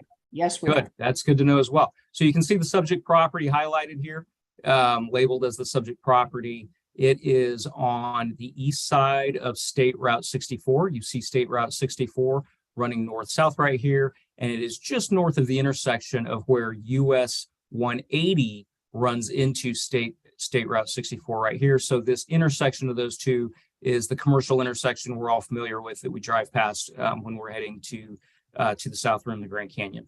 And then, of course, southwest of the site, you see on the aerial photograph clearly here is the Valley Airport. You see the runways of the Valley Airport, and you can certainly see the land division pattern here, where High Grove Road is just south of the subject property. Everything north of High Grove Road is Zone G and is large. Our subject property that's highlighted is 40 acres, and the surrounding properties are all Zone G as well. So they're all a minimum of 10 acres. Everything south of High Grove Road is within the Valley subdivision, the Grand Canyon subdivision that we're familiar with. And those go into AR, agricultural residential zoning, and some other zoning districts. And you can see that pattern there of those smaller lots on the map in front of you. So this is a zoom in on the subject property. You can see State Route 64 right here to the west of it. You can see that there is some vegetation on the site in this aerial photograph, mostly juniper trees. And you can see High Grove, a full parcel to the south of our application area. So access to this site would come from High Grove Road. High Grove does have an approved encroachment permit from ADOT, from Arizona Department of Transportation, to access State Route 64. It's actually used quite extensively, High Grove Road. High Grove Road is privately maintained, and this applicant would be required to ensure the maintenance of High Grove Road also, so that fire and emergency services could access this site. Access to the site would then go north along this road that you see here on the aerial photograph, and it would enter the applicant's site from the east right in this area, and the site plan in your packet that we'll get to will show that in more detail. I will point out that the property immediately south of this site does include a historic older well site with water tanks, and you can actually see the water tank in the aerial photograph on this image. This is a photograph of the site. Well, it still had some snow on it, and you can see the scattered juniper trees in the photograph. We would point out that our zoning ordinance does have performance standards for the manufactured home park zone, as it does for all zoning districts. There are landscaping requirements. There are sign standards limiting the height and the size of signs. There are lighting standards. So all of these things require permits. When the applicant moves forward to get building permits, they have to meet the zoning ordinance landscaping standards, sign standards, and lighting standards, and the permitting process ensures that. And we would point out under the zoning ordinance that the proposed fire station that would be a part of this project would require an additional conditional use permit in the MHP manufactured home park zone. So when the fire station moves forward, the Planning and Zoning Commission can anticipate hearing a conditional use permit for that fire station on the northwest portion of this site. And here's the site plan. I apologize that this is not great to look at on your screens, but we would reiterate that there is a copy in your packets that you should be able to see a little better. So again, Highway 64 right here on the west side of the site. Access to the site from 64 is going to come from the south on High Grove Road, and then north on this access road to the site, and then enter where you see the roads. The roads are kind of this darker grayed out color on the site. As one enters the site, off to the north, in this northeast corner of the site is the on-site wastewater system. So they already have a preliminary design for an on-site wastewater system where all of the wastewater from this manufactured home park would be treated. They also have some amenities up here. Would be a maintenance facility that would include a laundromat on site for the residents. All of the spaces that you see here that I'm pointing out, circling in the southeast corner of the property, would be for long-term lease of people who own their own manufactured home. So you see how these don't have a little dot of a manufactured home on them in this image. Those are lots that a owner of a manufactured home could pull their manufactured home in and lease that space and hook up to the utilities. Here on the north side of the site would be the 21 long-term lease manufactured homes owned and managed by the applicant and operator. And then in the southwest corner that I'm circling right here would be the short-term rentals. So those all, again, would be owned and operated by the applicant and used for short-term rental. And you do see here within the site some of the amenities, dog park, playground, ramadas, etc. You do see landscaping proposed. Again, they do have to meet the landscape standards of the zoning ordinance along the west side of their site, along their frontage, along Highway 64. So certainly improving the visibility for this gateway area on Highway 64 for visitors heading to the Grand Canyon. They're putting a good foot forward there on the west side of their site. And up here in the far northwest corner of the site is where you see the proposed fire station location. The fire station would have direct access to Highway 64. That will require an encroachment permit from ADOT. And the applicant shows emergency access, which is a wise idea, right here to the west of their site to Highway 64. But this would be emergency access only. That ADOT would not permit an encroachment permit at this location for regular access. That wouldn't be good for traffic flow at this location. So with that, Madam Chair, Supervisors, any questions on our site plan? Members of the board, any questions on the site plan? Madam Chair, if I may, just for a second. Sure. Supervisor Ryan. Thanks, Madam Chair, and thanks, Jess. Jess, you may have just stated, I was just checking one of the conditions. The access point that's on the highway, I would, what is that? Egress, I always mix up ingress, egress. Is it an exit? Is that the intent, or is it just a fire component to that? So thank you, Madam Chair and Supervisor Ryan. That is emergency access only. Okay. So that would be gated. That would only be to give a second emergency access into the site. Excellent. Does that answer your question, Supervisor Ryan? Yeah, it sure does. Thank you. And that's, yeah, that's what I was thinking. Okay, great. Okay. All right. Thank Anything else, Jess, that you might have? Otherwise, I see Brian Scott is with Sure. us. Well, I can get us through this. I just didn't want to put up on the screen I'm sorry. some of the images that were provided by the applicant. So these are example images of manufactured homes on the site. Just a few for for an understanding of what the manufactured homes would look like on the site. We will point out, as the site plan clearly indicated, there are utilities and services on this site. Water would be hauled to the site and stored in water tanks. That was up in the northeast corner of the site, and then delivered through water lines to the site. The fire district is going to require that they have adequate firefighting excess storage on the site as well with their fresh water. There is a wastewater system. Wastewater would go through sewer lines throughout the site, and then go to that northeast corner of the site into the wastewater system. Of course, that's permitted through our department under the regulations of ADEQ. APS would provide electricity to the site, so we'd have standard electricity on the site. And of course, High Country Fire and Rescue would be providing the fire service, eventually from very close by. With their citizen participation plan, the applicant, as required by the zoning ordinance, did hold their neighborhood meeting. They had 2 neighbors attend the meeting. The neighbors did express some concern about the short-term rentals. We certainly understand that, but otherwise supported the development.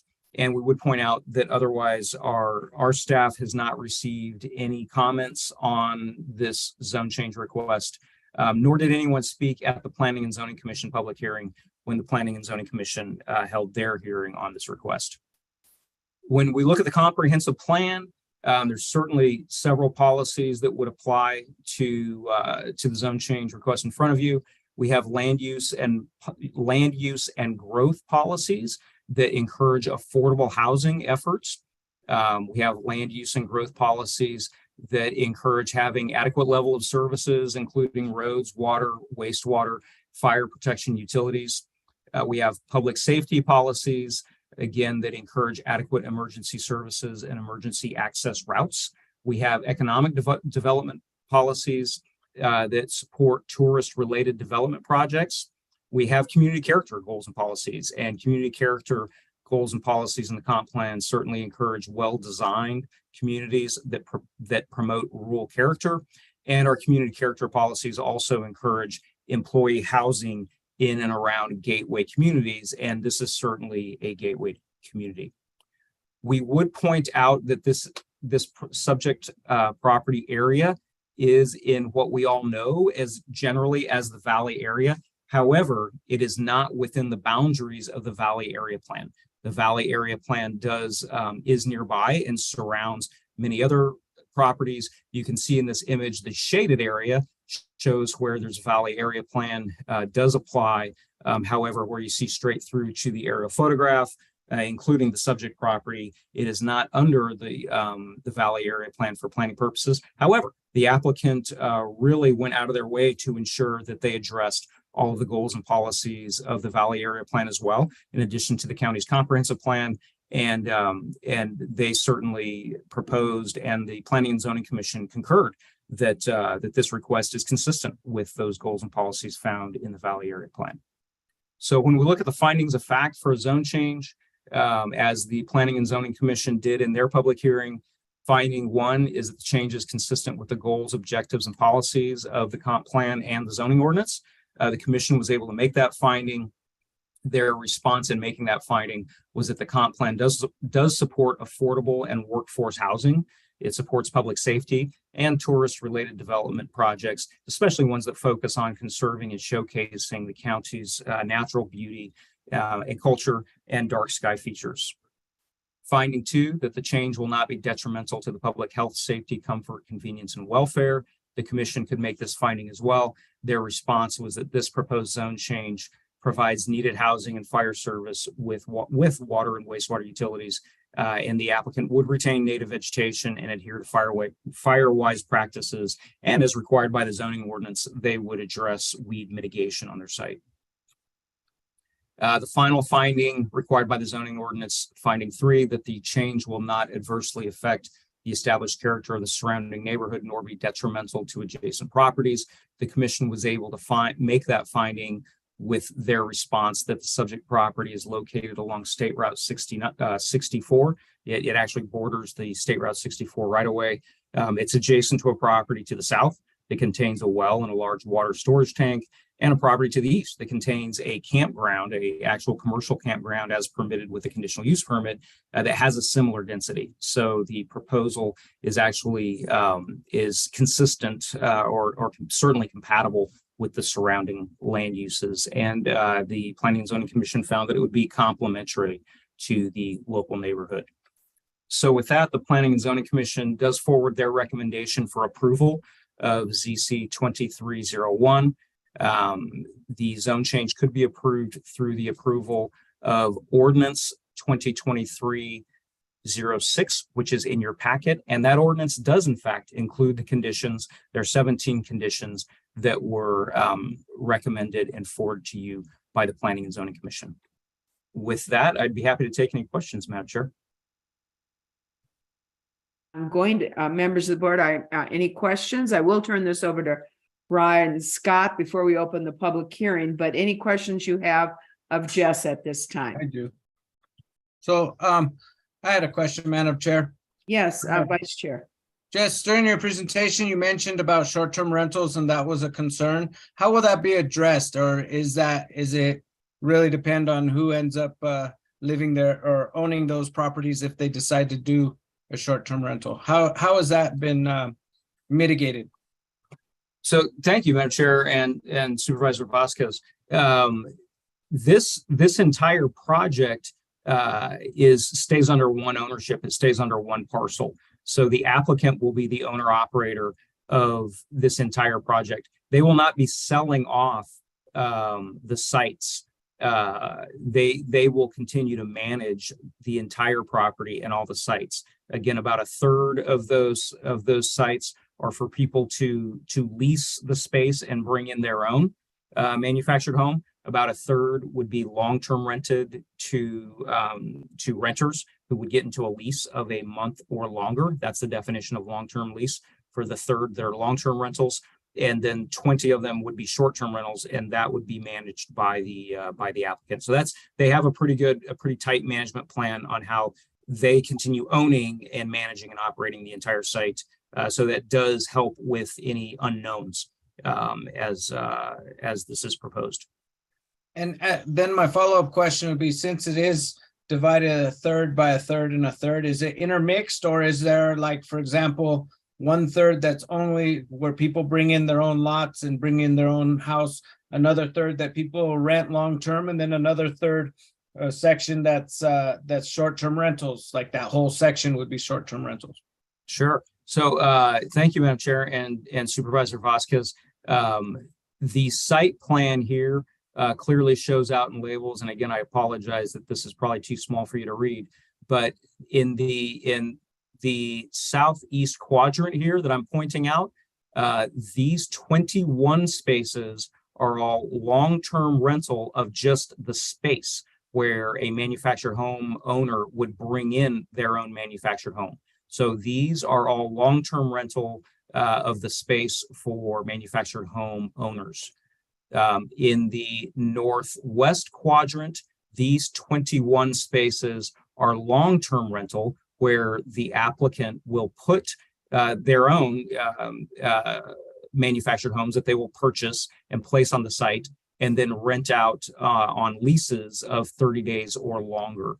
So that's the 21 long-term rental. And then right here in the southwest quadrant of the site, these are the 20 spaces that would be short-term rented. So they're kind of segregated in three separate areas. However, in the middle, they do have the amenities. Does that answer your question, Supervisor Vasquez? It does. And then my follow-up question to that, because again, the short-term rentals are a concern for me. I mean, it is a third of that development they're talking about putting into short-term rental use. So then my question would be, I know we haven't passed a short-term rental ordinance yet, but has that been taken into consideration with this site plan in terms of, will the ordinance allow that many short-term rentals on that development? Yes, thank you. And Madam Chair, Supervisor Vasquez, this does take in consideration the drafts of short-term rental ordinances that the county has done, and state statute prohibits local governments from regulating the number of short-term rentals. So that's kind of off the table. But certainly what is proposed here would conform to the draft short-term rental ordinance that we have available for the public right now. And if I understand, with that draft ordinance, they would be required to register each of the 20. So it's not that they could choose to do all 20, or they could choose to do less should they, like if it was too many applications to go through for them, let's say. So Madam Chair, Supervisor Vasquez, yes, they would be required to register all 20. Okay. All right. Thank you. Mm-hmm. Any other questions of Jess before we turn it over to Ryan Scott, the applicant on this? Seeing none. Ryan, thank you for joining us this afternoon or this evening, and thanks for the presentation and your proposed development out there in the Valley area. We look forward to hearing from you. Sure. Thank you. I appreciate the time. Can you hear me all right? We can, Ryan. Just perfect. I'll keep it brief. I know it's been late for you all. Was nice to see the presentation before. Shelley's a good friend and business partner. She actually has one of these tiny homes on wheels at one of her other properties. So glad to see hers get approved as well. So, I've been doing a lot of research on this kind of offering for a long time. It's very focused on, what I'm looking to bring to the community. I own in Kachina and other areas as well, spend a lot of time up there. So a lot of pride in bringing what I think is really necessary to the area, which is more housing in an attractive way along the highway.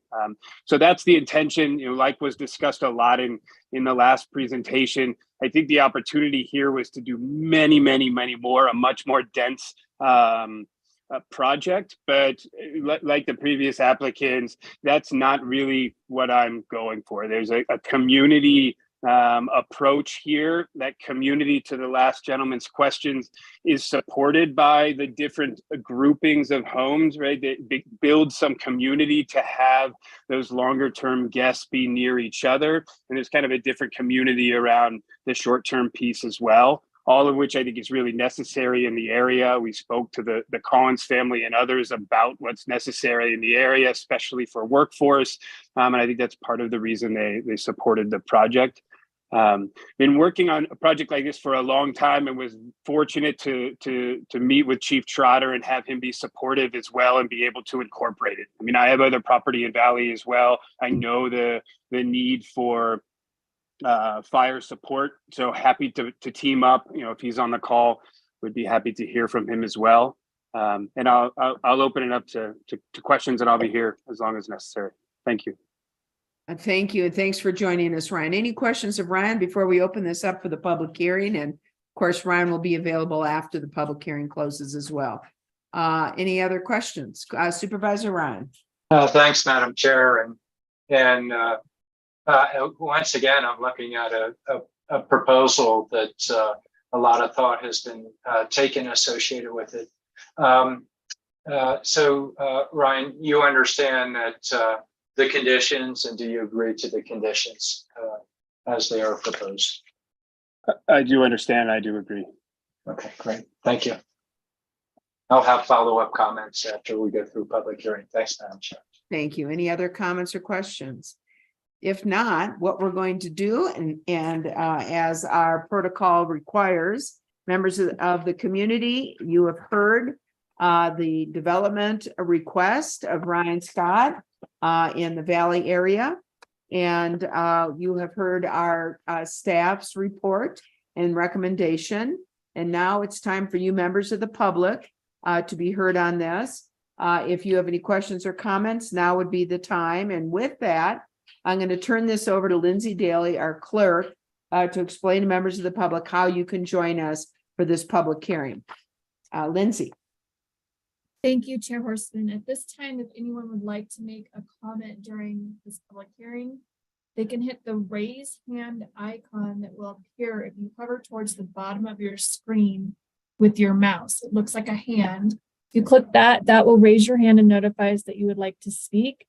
If you join the meeting by telephone, you can hit *9, and that will raise your hand and notify us that you would like to speak.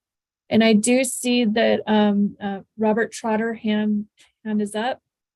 And so if Robert Trotter, if you want to state your name and address for the record, we can put that in our minutes. Chief Trotter, please join us. You will just need to unmute.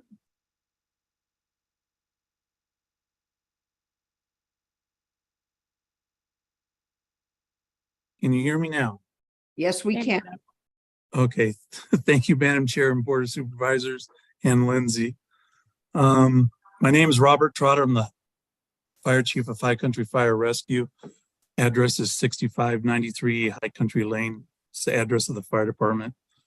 I just wanted to inform the Board of Supervisors that I attended the pre-meetings for this site and contacted Mr. Scott with an idea of possibly putting a fire station on his property to kind of help that area up in Valley, to put a fire station up there and eventually fire engines and firefighters.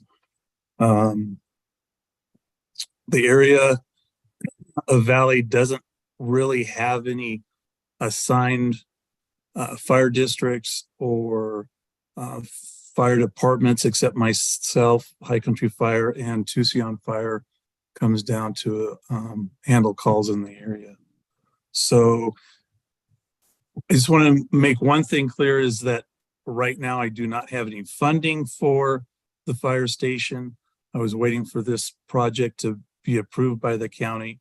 I do have some ideas for funding, and just to let you know that it would probably be a 2 to 3 year process to get the funding and go through the county development to get a conditional use permit for that fire station. So I just wanted to make that available information to you too. Do you guys have any questions? I apologize. Like all of you, I'm extremely tired. We were very busy this last night and this morning with calls. So I've been up for over 24 hours. I'm very sorry, but thank you. We appreciate you out there working for your community, and we appreciate you being here tonight and providing us this information as someone who represents the Valley area. I know the importance of getting a fire station in this area. It's going to be greatly benefit to the community. And I'm assuming you're getting a lot of positive comments on that, Chief Trotter. Do I have any questions or comments from the board at this point? If I may, Madam Chair. Supervisor Ryan. Thank you, Madam Chair, Chief Trotter. It's noted in condition 11, beyond the fire department, that the applicant, in this case, shall contract through High Country Fire and Rescue to provide fire and EMT services. And I'm making the assumption you are aware of that condition. As you had noted, you had sat through some of the pre-hearings for this. Is that correct?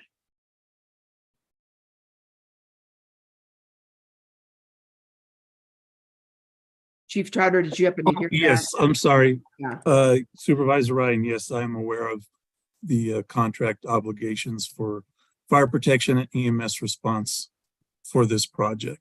Okay, thank you. Thanks, Madam Chair. Just noting that, that is a piece of the condition. It's not conditioned on the firehouse. It's the additional condition for fire and safety. Thanks, Madam Chair. And it's important for our record that we establish that. So thank you, Supervisor Ryan.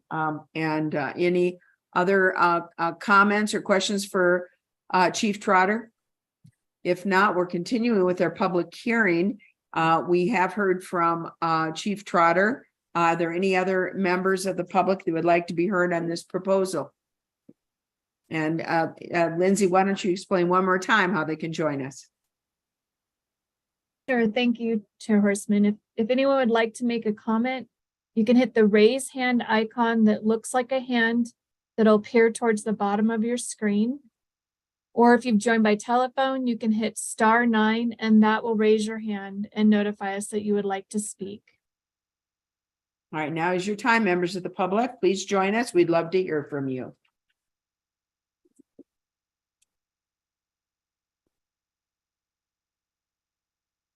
And there are no hands raised. Very good. Then at this point, I am going to close the public hearing portion. Members of the board, now is the time for further discussion or comments or questions that we may have before I entertain a motion with regards to this zone change. I would like to state, since this is in District 1, and would like to just be heard on this first. And first of all, I'm very excited about this, Ryan, and appreciate you bringing this proposal forward.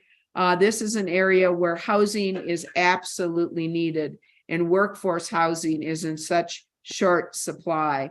And then to kind of sweeten the deal, if you will, having a fire station in this area that really has the current fire if you will, service is quite a ways away. And to have a fire station right there in the Valley area is going to greatly benefit the people of this community. So for both reasons, I'm very excited. I think your proposal is a very unique one. I think it is something that's needed. I love the little house idea. And it is something certainly we're seeing more of here, even in Flagstaff and other areas as a way to really provide workforce housing, and really appreciate what your vision and your proposal coming forward. I think you've heard from Vice Chair Vasquez, and I share that, and that is just a concern that we want to maintain neighborhoods. We want to be able to have people who live in a community that are part of that community. And certainly short-term rentals are an area that are of concern. We in Coconino County are looking at a short-term rental ordinance. It hasn't been 100% developed yet. And I know that as we go forward, you'll be kept in the loop on our short-term rental ordinance. So I would note just my findings. I agree with the staff's findings. The change is consistent with the goals of objectives and policy of the comprehensive plan. And I really appreciate it, even though if it wasn't necessary for you to do the Valley Area Plan, that you complied with it. Certainly you're part of the Valley community, and I think it's a good faith for you to comply with the Valley Area Plan as well. And the county has listed the various policies of the comprehensive plan that are met, affordable housing being one, adequate emergency services we've talked about, supporting tourist-related development, a well-designed community that promotes the rural character. And I think that is accomplished here. And then employee housing. And so the policies are set forth in the materials, and I find that finding number 1 has been met. With regards to finding number 2, the change would not be detrimental to the public health, safety, comfort, convenience, and welfare. The area, as you have noted, and many of us are aware of, is an area already right on the highway. It's consistent with the type of buildings, if you will, and development that's right there along the highway. And certainly public health, safety, and comfort, convenience is probably going to be benefited by this project. So I'm really, really excited to see it moving forward. And then in terms of finding number 3, I find that the change will not adversely affect the established character of the surrounding neighborhoods, nor be detrimental to the adjacent property for the reasons already indicated. I think that there are conditions. You've indicated you're aware of those conditions and are willing to meet those conditions. And of course, moving forward with that fire station, we're going to need to do a conditional use permit. And I know you've already indicated you are aware of that and are looking forward to complying with that. So for me, I'm excited about the project. I think it meets the requirements that we need as a board for a zone change. And I'm very excited to see the project moving forward. So those are my comments, and I'd like to hear from other members of the board on this as well. Supervisor Ryan. Thank you, Madam Chair. Actually, you captured comments quite well. I can also make the findings and noting, this is just this is a well-designed project, particularly for this area. I had forgotten about this area being left out of the Valley Area Plan, so I was going to Valley Area Plan to look at it. And I know Valley Area Plan was it reinforces commercial, but beyond that, this is for the area, bringing in housing. We know that school members or park members that work in the 2 different communities are usually looking for areas like this and this opportunity. So it is filling just a piece of that niche. There is the commercial element, short-term rental that's been expressed. Our concern is our communities allow for housing, keep housing within the communities, that there is an opportunity for short-term rentals.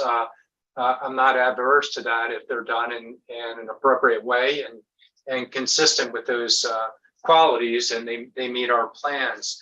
As noted, staff pointed out the housing component, the commercial component, that it meets the public health and safety.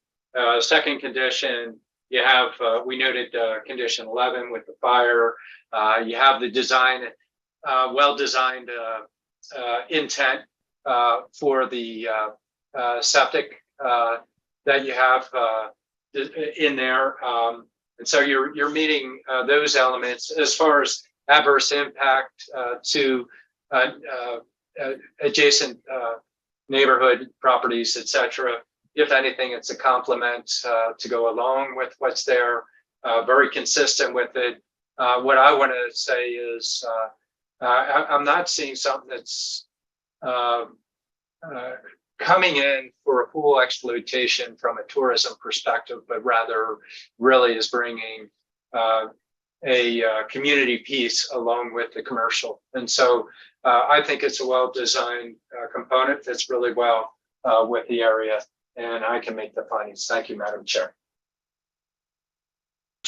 One other item, though, I will point out to the applicant, and I saw the discussion from the Planning and Zoning Commission.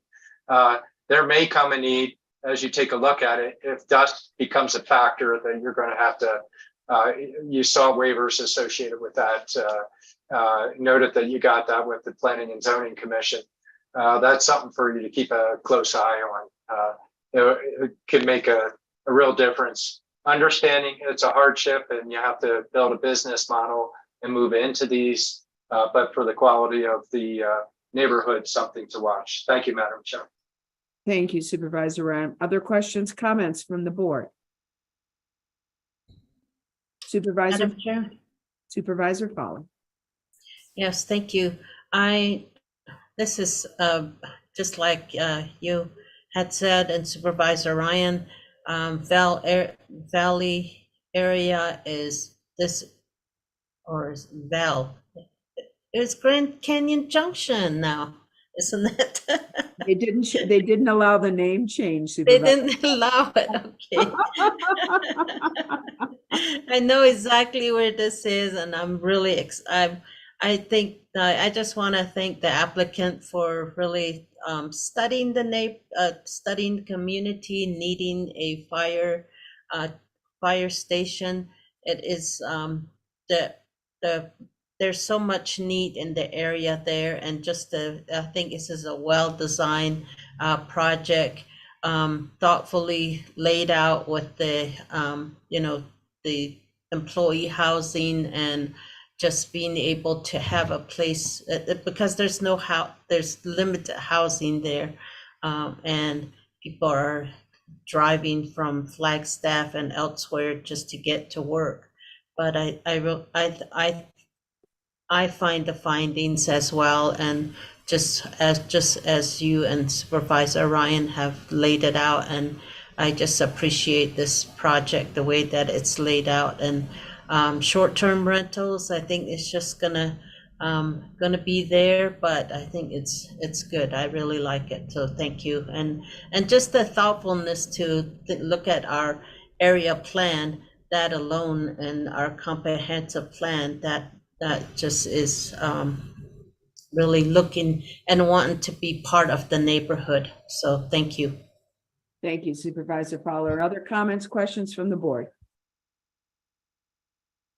Vice Chair Vasquez. Thank you, Madam Chair. Yeah, I would agree. This is an exciting project in the sense that it brings workforce housing to the area, and anything we can do to help deal with affordable housing in our county, we want to jump on it. I expressed my concerns about short-term rentals, but as long as we have our ordinance and they follow along through those ordinances, then I also find that these findings that necessary to approve this ordinance change are in compliance. So thank you. Thanks, Vice Chair. Other comments? Supervisor Chair? Yes, Supervisor Begay. I about fell asleep here. Just kidding.